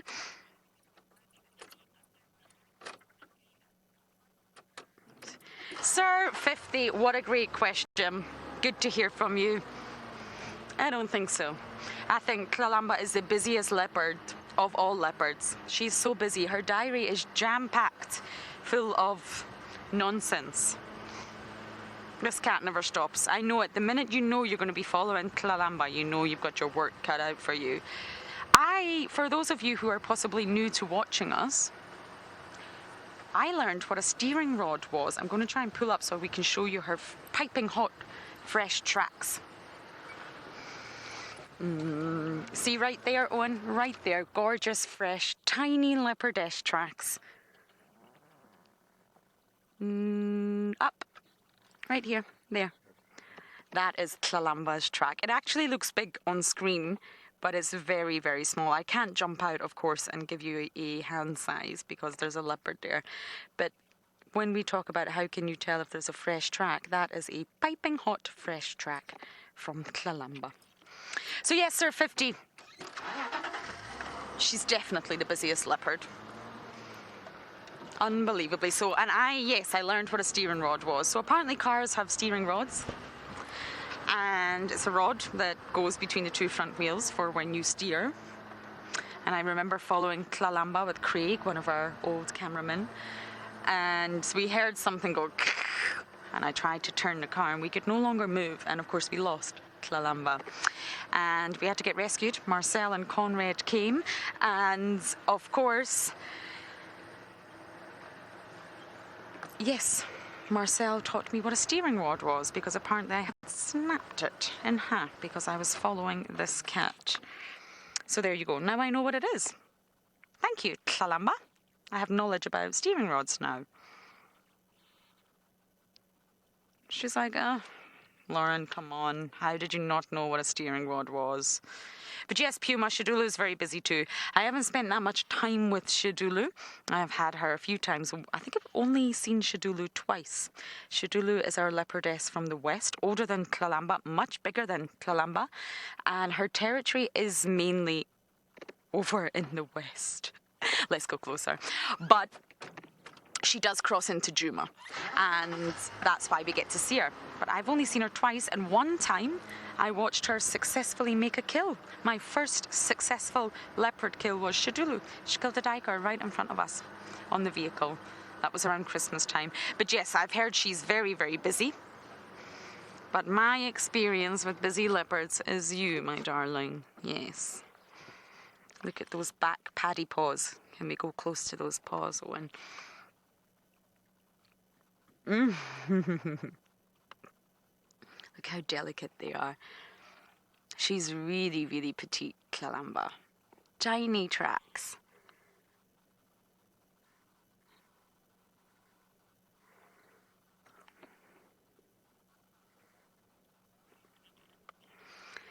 Caitlin, you're 7 years old and you want to know how long leopards live for. It does vary, but on average, anywhere between 12 to 15. That's the average figures. But there are leopards in the wild that have actually lived to 18 years old. So it depends on the environment and the threats that they face, essentially. But on average, it's anywhere between 12 to 15 years old. And if you think about Columba's mum, Tandy, and her father, Tingana, they're both 13 years old. They're both dominant leopards. Tandy remains almost in Tingana's territory, and they're 13 years old. So, of course, leopards in captivity will have different lifespans. So I'm only giving you the figures for the wild.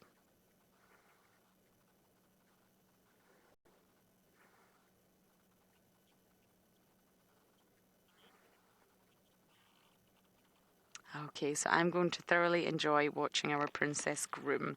And while I do that, we are going to send you back across to Nikki with the buffalo kill and the lions.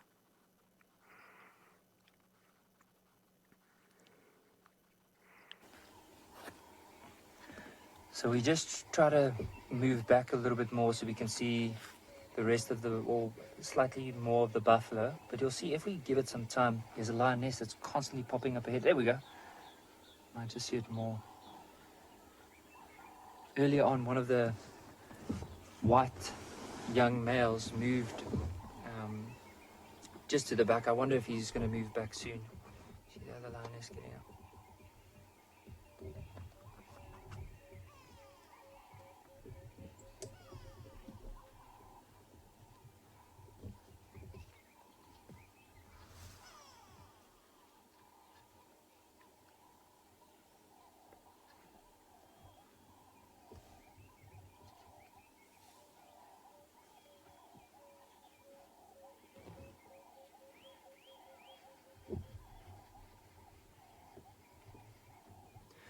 Dana, you were asking a very good question. Do lions shed their coat in different seasons? I mean, when you say shed their coats, mean that they get more like a winter coat and a summer coat? If that's the case, they don't, not that you can really see. Like according to my knowledge, no, not that I've seen. Like with lions, they pretty much keep the hair that they have. It doesn't look like it gets longer or shorter in winter or summer.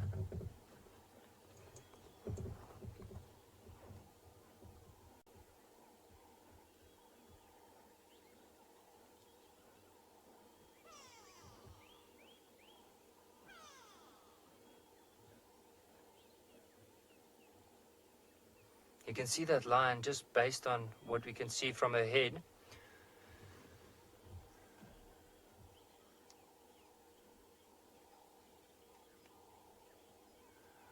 Laura, you were asking a very good question. You're from New Zealand. How long do lions sleep for? Now, sometimes they reckon lions can sleep up to 20 hours a day. Now, with these lions, I can imagine after a big meal like this, they'll probably, because there is still a bit of meat left, they might sleep for 5 or 6 hours and then wake up, go feed a bit more, go and lay down again, stand up and feed more. But in general, if lions decide they want to go and sleep, they can sleep up to 20 hours a day. That's quite long. But I've just noticed that one lioness that's now, see the one that's feeding, that we can just see the head now and then pop him up. Bless you, Marcel, he's sneezing here at the back, trying his absolute best not to make too much noise. But so that lioness is constantly, like when she brings up her head, sometimes you'll see she just rests a bit and then she'll pant quite heavily. And I think she's already pretty full. But of course, with the pride being so big, they just don't know when their next meal is going to be. So they're absolutely trying to take as much as they possibly can. I can imagine with that lioness, she'll probably eat close to 15 kilograms of meat now. Even this big male, he'll be probably close to 20 kilograms of meat. Imagine having to eat that much.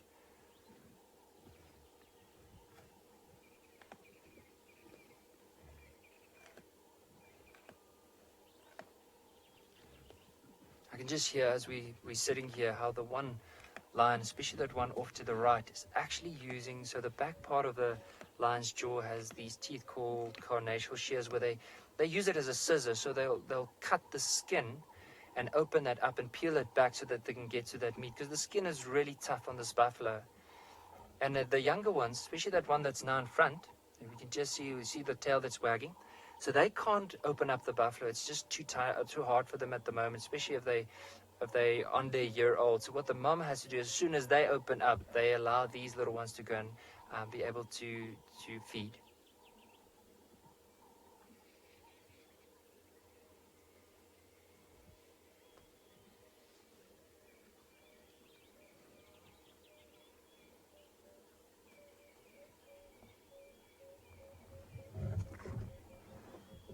Raven Vara, age 11, you were asking a very good question. Who leads the pride? Or who would initiate anything? So with the pride, they are led, when the males are here, the males will most likely lead the pride. But when it comes to hunting opportunities, the females are the ones that instigate it. So the oldest, most experienced females, they'll start getting up and they'll start moving, and the rest of the pride will follow. Even the males will then follow.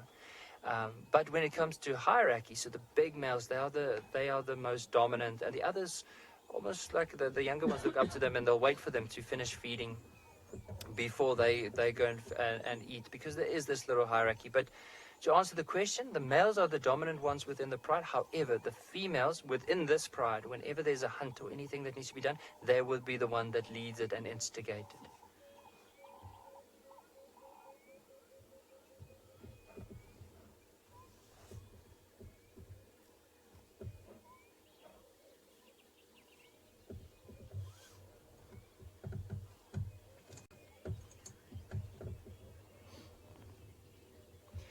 Tigna, you were asking a very good question about how old are the young lions or the baby lions before they start hunting.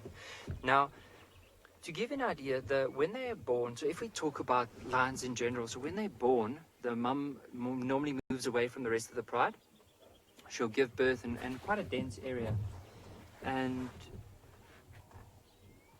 from there on, she'll only wait and move them quite regularly from the dense side, but only wait until they get to around about 2 months old, and then she'll most likely start introducing them to the rest of the pride. Now, when they go and hunt, they'll leave those youngsters behind because they're inexperienced, and when they try and hunt, they might just they might give the position away, and like at the end of the day, they'll spoil a hunt. So what they want to do is the mum would wait for them until they can actually partake in the hunt, and that would be from 1.5 years onwards. So normally I would say roughly from 2 years onwards is when they can really start being part of the hunt. But the younger males,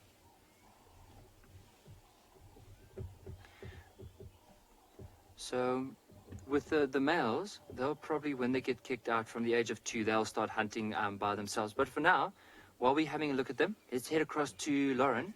Apparently that leopard is moving again.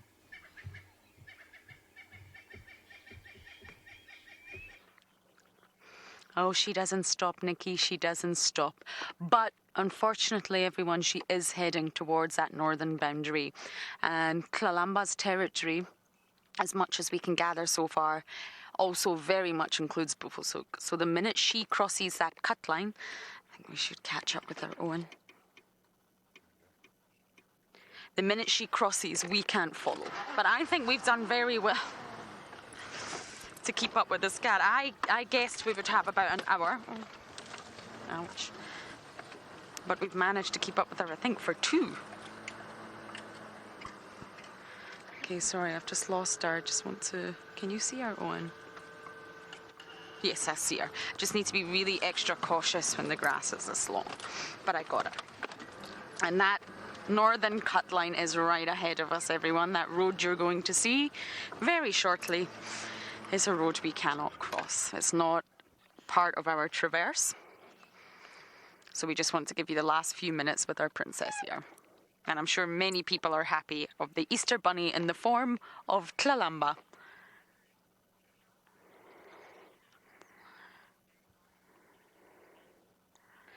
Jay, age 11, you're asking, are leopards stronger than the other cats relative to their size? Oh, that's a tricky one.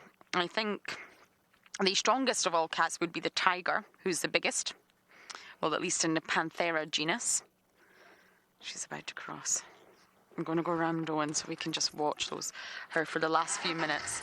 The tiger ultimately has got the greatest body mass, so I think in terms of strength, tigers would be the strongest. But relative to body size, I don't think it would be the leopard, but I actually don't know. I really, really don't know. All cats in the Panthera genus, which I'm going to go through with you in just a moment, are incredibly strong. They are the big cats. They're coined the big cats. And you can get the lesser cats as well, but I'm not a fan of that term, and I'm actually going to go through all of the Panthera in just a moment. But I think any second now, our princess is going to leap and bound into Buffelshoek. But I'm not sure I would say a leopard would be the strongest out of all the cats relative to size, but possibly. I mean, they are designed to hoist prey, almost their own body weight, up a tree, defying gravity. So they've got to hoist themselves up a tree, their own body weight, and then using the power of their jaws to hold and balance the prey that they've just killed, which can be almost the same weight as them, up a tree. That's incredible. Lions can also climb trees, but they're not known to hoist kills. That's not what they're specialised for. Sorry, Natalie, you'll have to repeat that.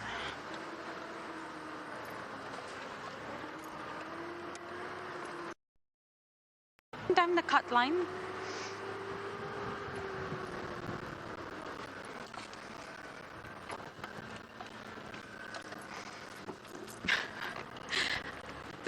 Thank you. Partly Louise did a little search in FC, and it's actually the jaguar. Jaguars are bigger than leopards. They're very similar looking from a distance. Jaguars are bigger. They're sort of wider.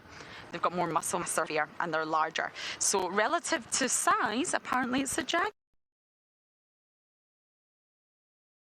With this, Owen? Not the most perfect angle, but she's actually walking down the cut line. So this is our northern boundary. She hasn't crossed in yet. And now she's snoozing.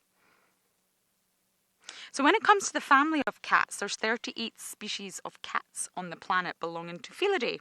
But Panthera is your big cat genus that I mentioned, and it includes your lion, Panthera leo. It includes your leopard, Panthera pardus, your jaguar, Panthera onca, tiger, Panthera tigris, and snow leopard, Panthera unica. And they all come from different sort of areas of the world. And that's your Panthera genus, 5 of them, the big cats. Now jaguar, someone was asking, was it Risman? I'm going to actually bring up a lovely image. I think an image really clearly highlights the difference between leopard and jaguar.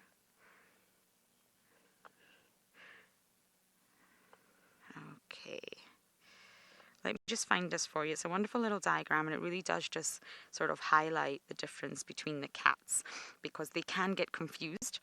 And I love to tell the funny story of when I posted a photo of Tingana on my Instagram. Tingana's a leopard, everyone.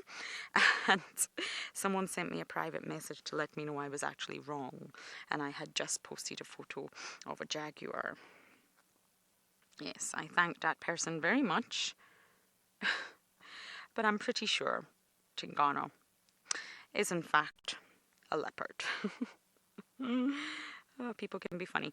Okay, I've got a lovely image here. I hope this works, Owen, because, well, it's in the sun. Do you think this is going to work? Okay.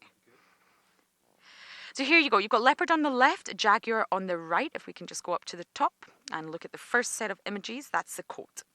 Leopards have rosettes. Jaguars also have rosettes, but they have spots inside of those rosettes. So that's an immediate difference.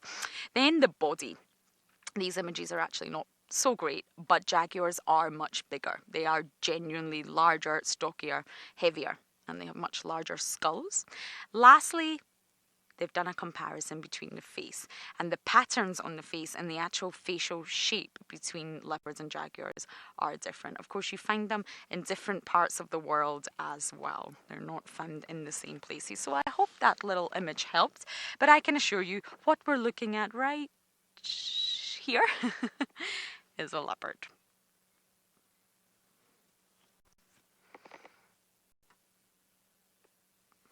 So this is lovely that she's not crossed yet. She's actually lying right on the Bufalsuk boundary line, but we can still view her for now. So while I enjoy Columba sunbathing, we're going to send her across to James and get an update on his tracking.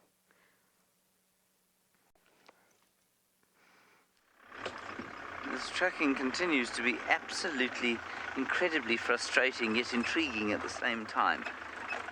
They have marched all over this reserve, and they came, the last tracks we have are right over there, and they've come to this dam sometime last night. This is Treehouse Dam, which I refer to as the most underperforming dam at Djuma. And so what I'm going to do is just have a quick look around here, hopefully pull what's known as a Steve Falconbridge. And for those of you who don't know, Steve Falconbridge is a guy that works for us from time to time. And he got out the car like this at some fresh tracks, and 8 lions stood up out of the grass at him. And he went, "Oh my word." And it was great, because we then had a lion sighting. They didn't attack him and devour him. So the last tracks we had, those ones there I think look a bit old. The last tracks we had of them were coming to this dam. Now what I'm going to do is draw you a little map. Can you see this patch of sun here, David? Yes. You can. So I shall take a stick quickly, and we shall draw... Let me stand this side. We shall draw Djuma. You can see that? Yep. Right, that's north.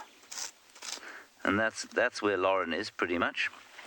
And the lions came in yesterday evening. They were spotted. And they came up to where this leaf is. That's where the dam cam is. Then they went along Central Road, all the way out to the eastern boundary, where we met you very first this morning. Then, thankfully, they didn't go east into Torchwood, which is the reserve next to us. They went south, down our eastern boundary, and then they turned west, down a road called Mamba Road. And then the big river that runs through the dry stream that runs through Djuma runs like that, and we lost the tracks somewhere over there. And then we picked them up again, right now, going north up a road next to this called Twin Dams Road. And quite astoundingly, they then cut across to where we are now. So they've done the circuitous route. The problem is that their tracks from this morning are now merging with their tracks from yesterday evening. And so things are getting very complicated indeed. And the last ones I had were approaching this waterhole.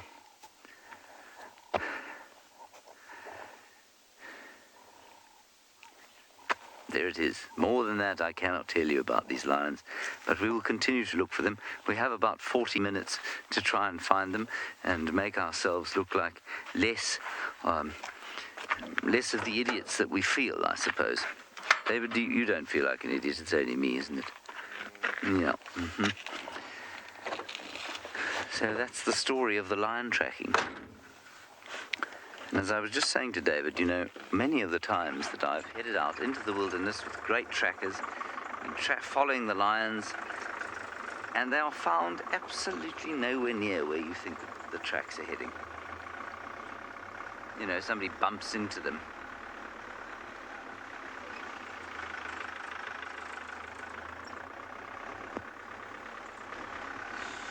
Aidan, you are 7 years old in Cape Town and wondering how far away that we're able to hear a lion roar.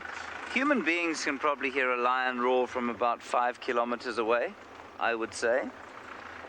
And I would, as the crow flies, so in a straight line. And I think you'll probably find that lions can hear themselves or each other roaring from about 10 kilometers away. That's roughly the distance. So I don't know how good you are with distances yet, Aidan, but that's pretty far, you know. That's pretty far. Make sure I haven't driven past 11 lions lying in the bush, which is now entirely possible given that the heat has come. Now we shall go up north to Ngala, which is playing out of its boots again, as is Nikki, with a pride of lions devouring their buffalo breakfast.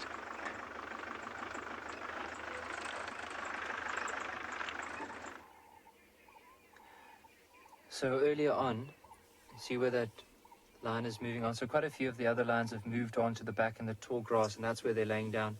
So we'll see where these ones go. Like if that one goes down and lays down, they might just be resting up a little bit before they start feeding again.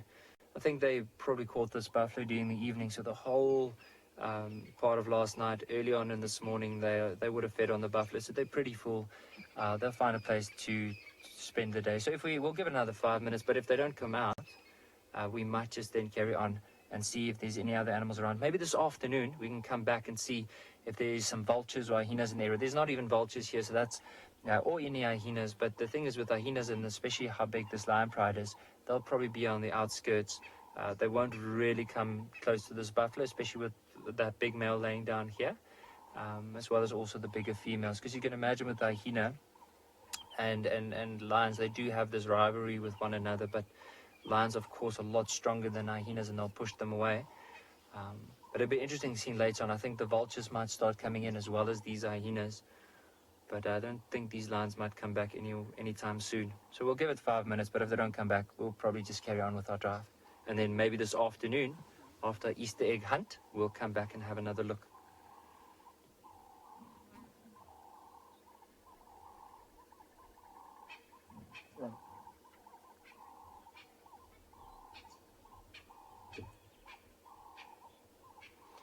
So for everyone that wants to see some action this afternoon, especially if we might have some hyenas and lions and the interaction with them coming down a bit later, is remember to subscribe on WildEarth at YouTube, and then hopefully we can see everyone this afternoon so that you don't miss out on any of our drives or even our Easter egg hunt, especially for the children.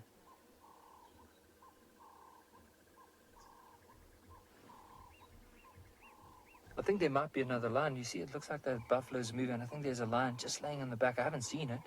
Oh, there we go. I just saw an ear coming out. Let's have another look. I'm going to try and let us focus on the middle. Let's see there. Let's just see if we can see that ear coming out, and maybe even that head. Oh, there I could just see 2 ears. And it does look like one of the smaller ones that might be trying to get into the stomach area. Just saw some movement in the grass in the back. Hopefully there's another one that might come closer.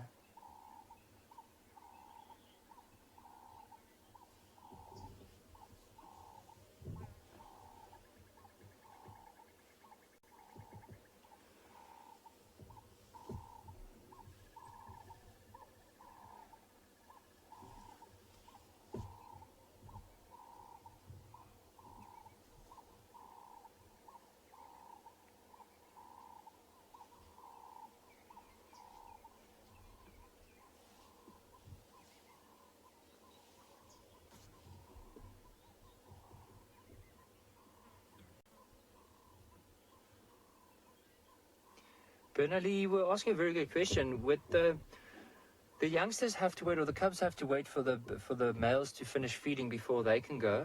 And the answer is yes. You know what I've noticed here, since we sat down and we were just observing this pride, we noticed firstly, like, all the males were full. Even that big male we saw roaring this morning, he was already full and his belly looked like it wanted to explode. So they already had their meal. And then the bigger females, they weren't here. It was only the smaller, one of the younger ones, and then these youngsters that are now currently feeding. So it tells me that the big ones already ate, and now because they've moved away, it actually enables these younger ones to come in and have a bit of a meal. Now, from where that one is approaching that buffalo, it does look like earlier on one of the bigger females were eating from that side. So she probably opened it up, and he's now trying to see if there's maybe a scrap of meat that he can get from that side. You can just also see the tail flicking now and then. Probably because of this buffalo, there'll be a lot of flies around. Just trying to get rid of those flies.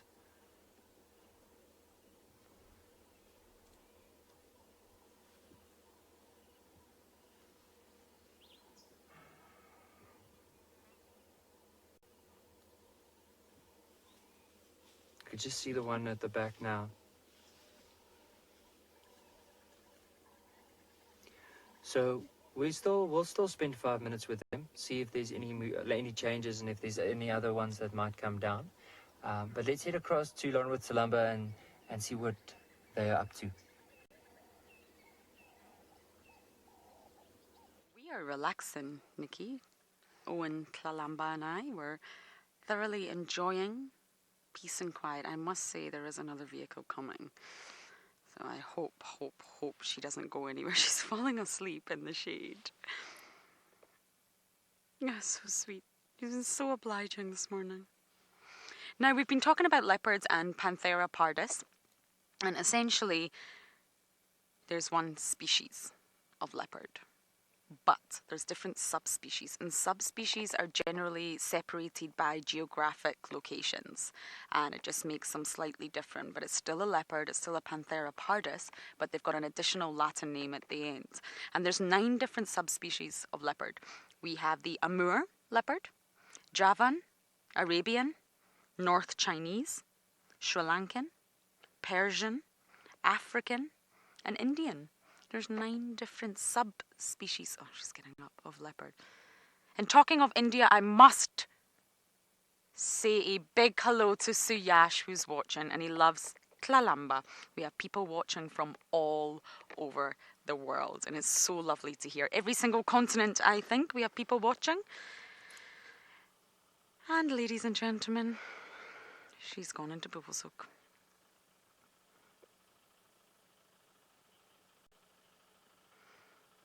Yes, that's true. We maybe don't have people watching from Antarctica, but generally we have people watching from all over the world.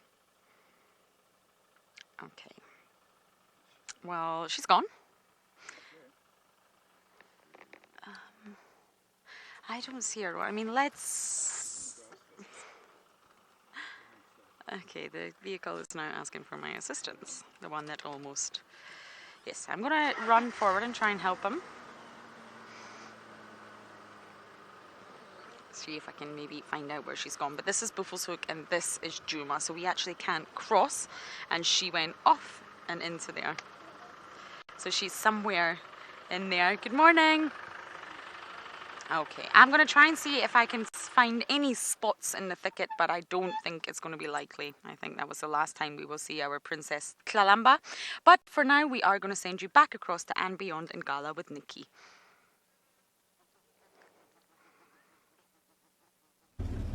So those lions eventually moved off. They've gone and they lay down in quite a dense area at the back. So what I want to do is see if maybe some of them come out towards the water, just to possibly have a drink. Just want to quickly navigate my way out here. Hopefully, oh, there we go. Luckily not too difficult. And what I want us to try and do from here is we'll try and see if we can get a spot, because Marcel was constantly telling me that he wants to share the fact of the day with everyone. So as soon as we get a beautiful place, we'll quickly stop and do that. But for the lions, I think what they're going to be doing for the rest of the day, you can imagine now, the bellies are full, there's water not too far away, so they might just go down, drink some water, and then go and lay in the shade, and they'll protect that kill. Make sure nothing else comes there and takes it.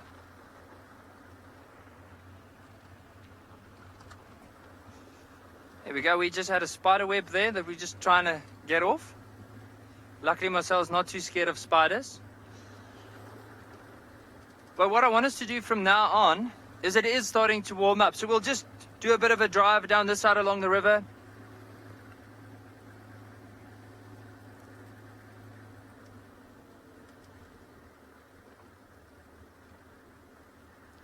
Drove, you're asking a very good question. What would the lions do if, or with that kill? Are they just going to eat it until they're full and then move off from there? Or what are they going to do from here? Now, the thing is, where that buffalo was, it looks like they have dragged into open areas. So I think they killed it in very dense areas, so they couldn't get around to start feeding, so they dragged it off.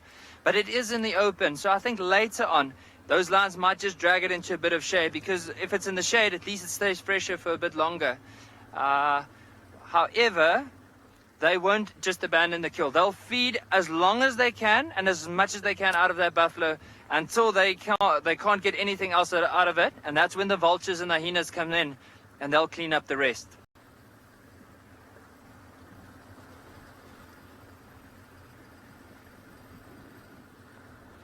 Oh, there's quite a bit of interesting grass in this area. I just wanted to quickly take the time and show you this grass. Just want to make sure that I'm far enough from these lions so that they don't start stalking me. But just having a look, so you'll notice that most of the grass in this area looks like there's quite a bit of clumps on them. Now, if you do walk in the bush, it's a very horrible grass to get into your socks. And I'll tell you why, especially if there's a bit of water. Now, I just want to know for myself, can you see if I hold it this close? Would you be able to focus on this blade of grass? Maybe let me know. I can get the notebook out as well. Is that all right?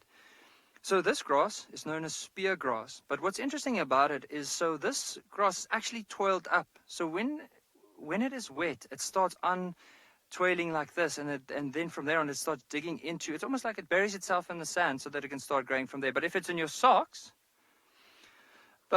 if it gets into your socks, on the other hand, and your socks are wet, of course they start drilling. So it is quite painful to just see rangers walking like, hey. And suddenly you know that probably spear grass has got them. So what I'm going to do, I want to show you, I want to use this in illustration. What I'm going to do is lick this blade, and then you'll see how it will then start to uncoil. Let's have a look. So I'm going to keep my finger steady. I'm not going to move it. Okay. If I move it, if I hold it like this. So you'll see I'm not turning it at all. It's actually turning after I've just given it a bit of moisture. See how it's moving around.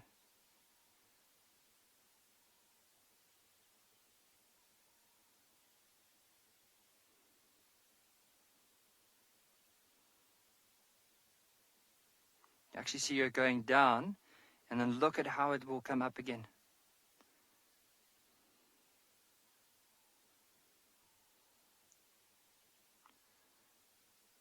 So, I mean, this will probably entertain me the whole day. So let's not do that. Let's carry on with our drive. But often if you find areas like this, you won't really find a lot of animals in this area. You'll find them more closer towards the river, and I think that's why the buffalo moved down towards the river, and that's where the lions found him. For now, let's hear from James if he has an update for us.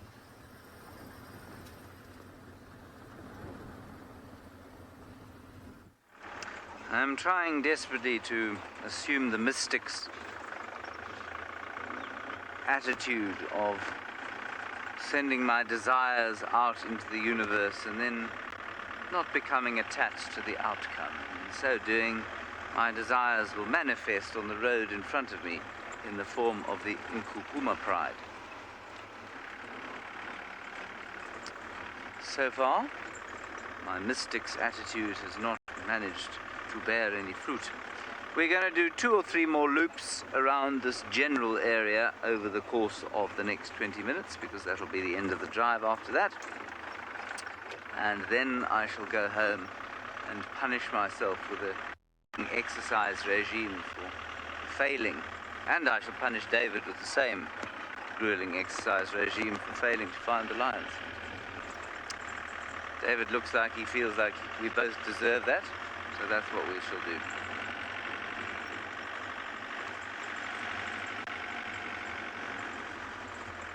I'm afraid, Elizabeth, I did not hear that question. I heard but I don't think that's what you asked me.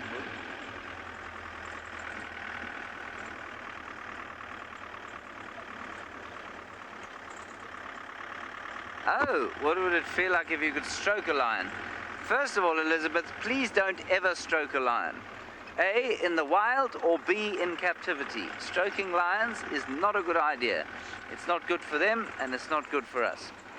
If you could, I have felt a lion once that was asleep, permanently, and it feels like a sort of rough carpet, actually. Yeah. The tummy fur is quite soft, but the fur on top of the animal is quite hard and like a carpet. And the only reason I was able to touch it was because we had some vets and doctors in the area, and so they were trying to help the lion, and that's why we were able to touch him. But really, anywhere that offers you the chance to pet or touch lions, you must steer away. It's not good for lions, it's not good for us. All right. I know what you mean though, Elizabeth. It's always nice to think about what it would be like to touch these amazing creatures.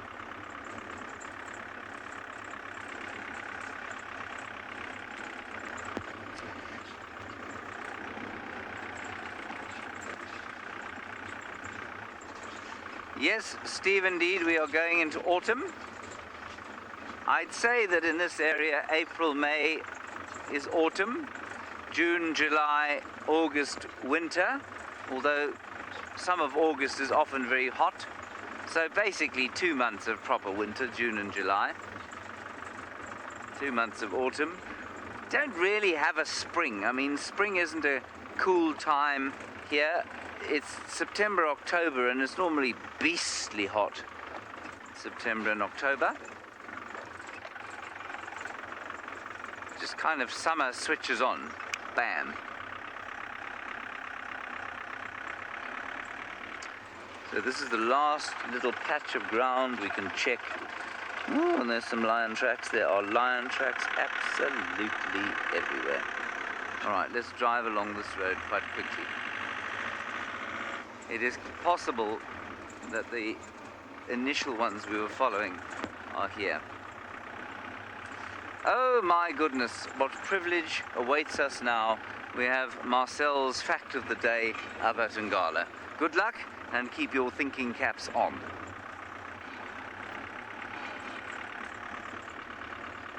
So Marcel, our cameraman, the legend, the one that's making everything happen like behind the scenes, he often shares a fact of the day with everyone. And he could not wait. Let me tell you, he just didn't stop. I couldn't hear the end of it. He couldn't wait to tell us the fact of the day. So let's over to Marcel. I'm just going to stand closer to the mic. You'll be able to hear him. So my fact of today is Lake Baikal in Russia is the oldest freshwater lake in the world. It's got a water volume of 23,615 cubic kilometers, and the deepest point is 1,642 meters. And it's also the location of the only true freshwater seal species, the Baikal seal. It's also the only freshwater pinniped. Thanks, Marcel. What's the plan for the day? We're going to head out towards there, more or less north, see if we can see a last-minute leopard. Good plan. Good plan.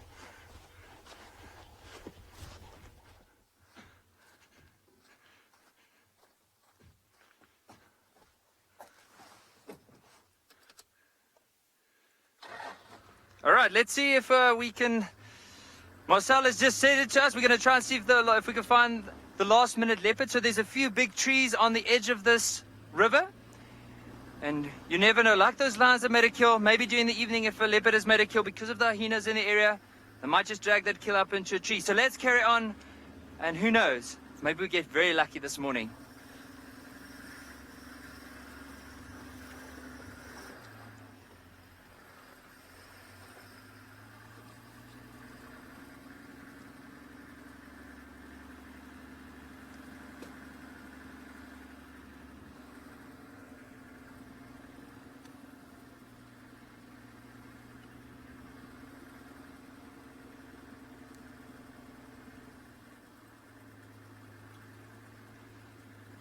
Munita, you were asking a really good question about, was the question about leopard cubs in the area and how many there could possibly be? How many? Lesser cats. Lesser cats.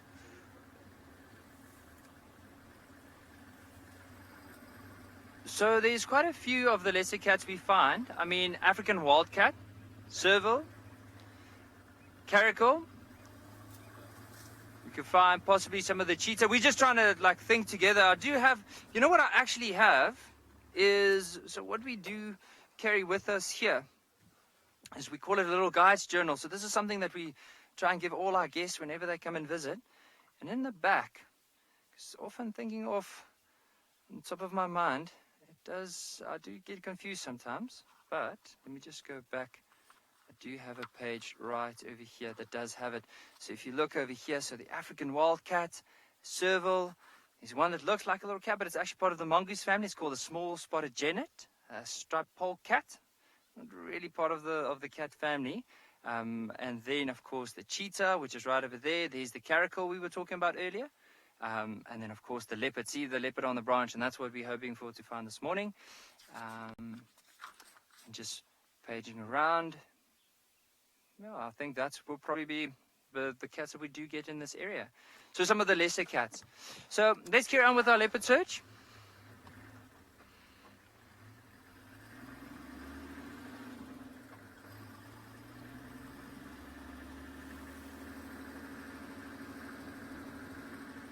It's so nice, like whenever you drive into the shade, it's so nice and cool in comparison to the sun. I actually want to really spend a good time in this area to see if there's any signs of leopard, especially if it does warm up. But for now, while we're looking for leopard, let's go to someone that has a leopard. Lauren.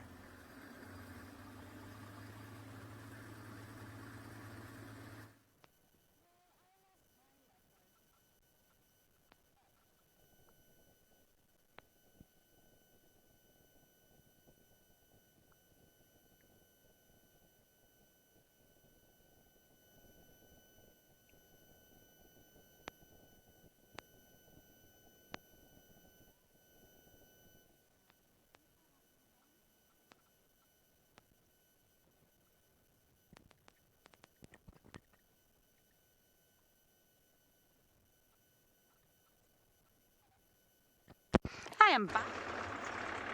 Sorry about that again. Couple of technical glitches, but at least we had beautiful leopard with Lauren, so she can have a small rest for the rest of the drive. I think that's fair enough. Rest her voice. We're on the southern boundary, and we're just going to have a little squiz along here and see if anything popped out this side. If it didn't pop out this side, in theory means that the lions are still on Djuma, which will probably result in a very frustrating afternoon, but hopefully it will be one that ends in great satisfaction. If, however, I find that the tracks have crossed out of Djuma, and I've been following these lions for no good reason, I shall be miffed in the extreme.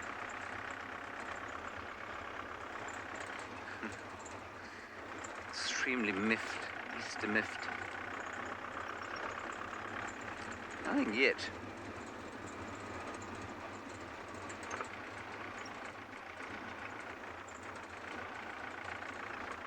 Hello, Reek and Danique.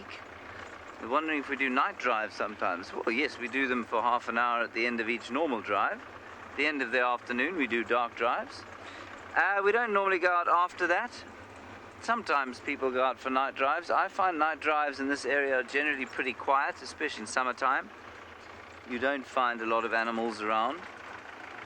It's sometimes quite fun if you've got a pride of lions and they're hunting, then that can be quite nice. But otherwise, it's pretty quiet following lions. A leopard did some dung there. Somebody's looked at that. The leopard is no longer around. So night drives, I think, are generally more fun in places where it's a bit drier and more open. And what you find there is creatures like spring hares and badgers moving at night and brown hyenas and that sort of stuff. It doesn't tend to be that busy out in the Kruger region. No, I can't see any tracks of them crossing out, so that's good. All right, I think Lauren's got her sound back, so let's pop back to her.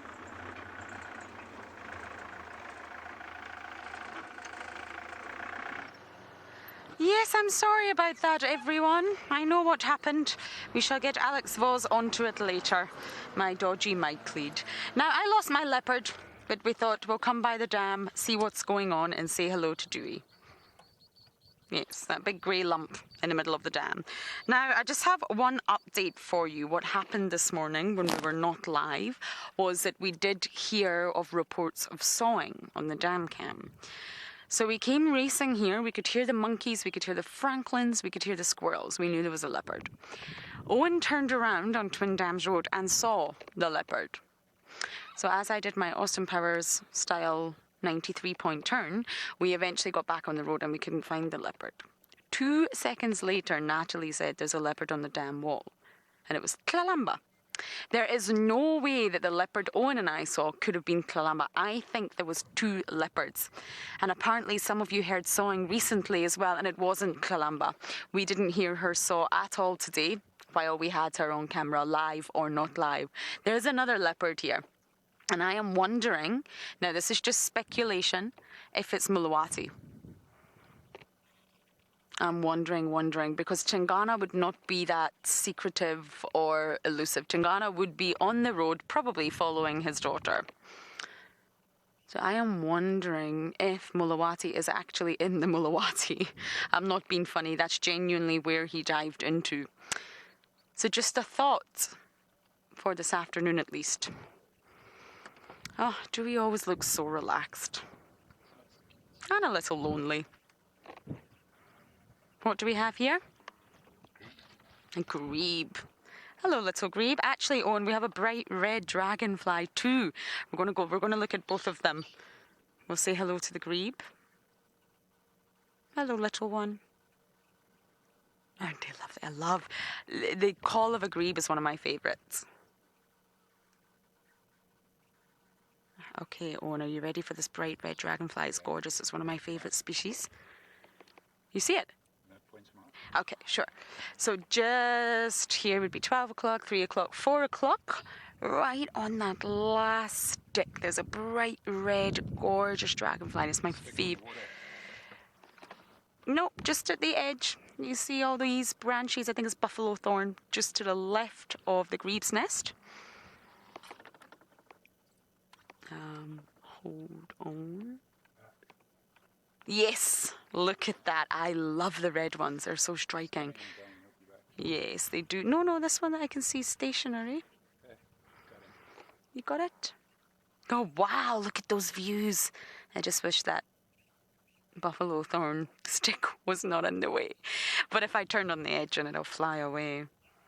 Wow, good job, Owen. This is my favourite type of dragonfly. The ones that are red. There's quite a few species out here that are bright red in colour, and it's striking. Red is not a common colour that you see out here in the wild. I think the most reddest thing you get maybe is a steenbok. But the dragonflies are really vibrant. Wow. Good job, Owen. So we've said hi to all of our regulars at the dam. So if any of you, I know there's some very passionate experts that listen to the dam cam, can tell me if you recognise that second saw. Natalie checked with me and it definitely wasn't Columba. So if you were hearing sawing, then it's from another individual. And it would be great if we could know who it could possibly be, or if it was male or female. It definitely wasn't the princess, that's for sure.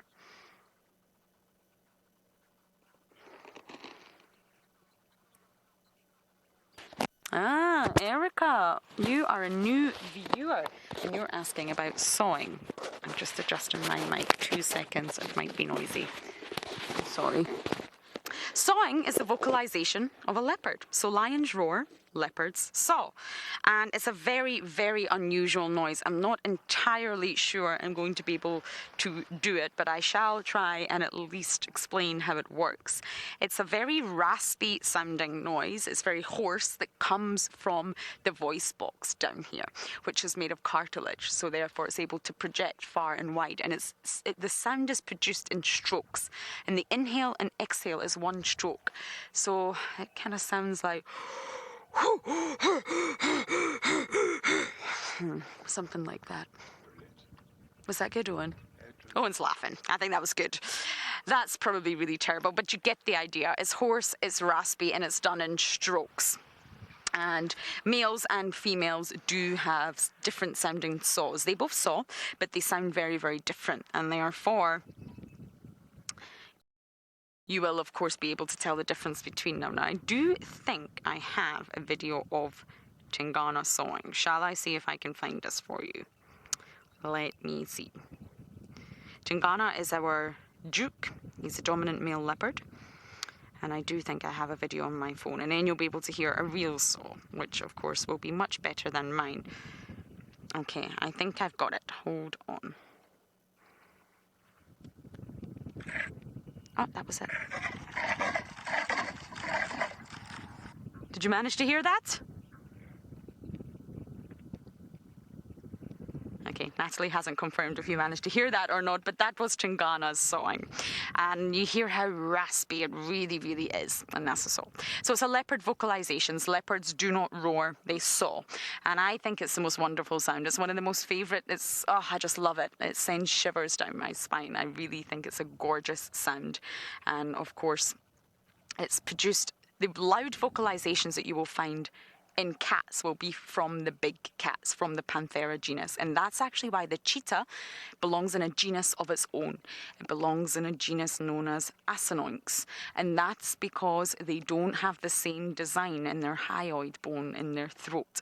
The hyoid bone, sort of in the voice box, if you like, is completely ossified, which means it's completely made from bone. Oh, hello, little grebe, coming to your nest. And therefore, they're not able to have loud vocalizations. They're not able to project far and wide.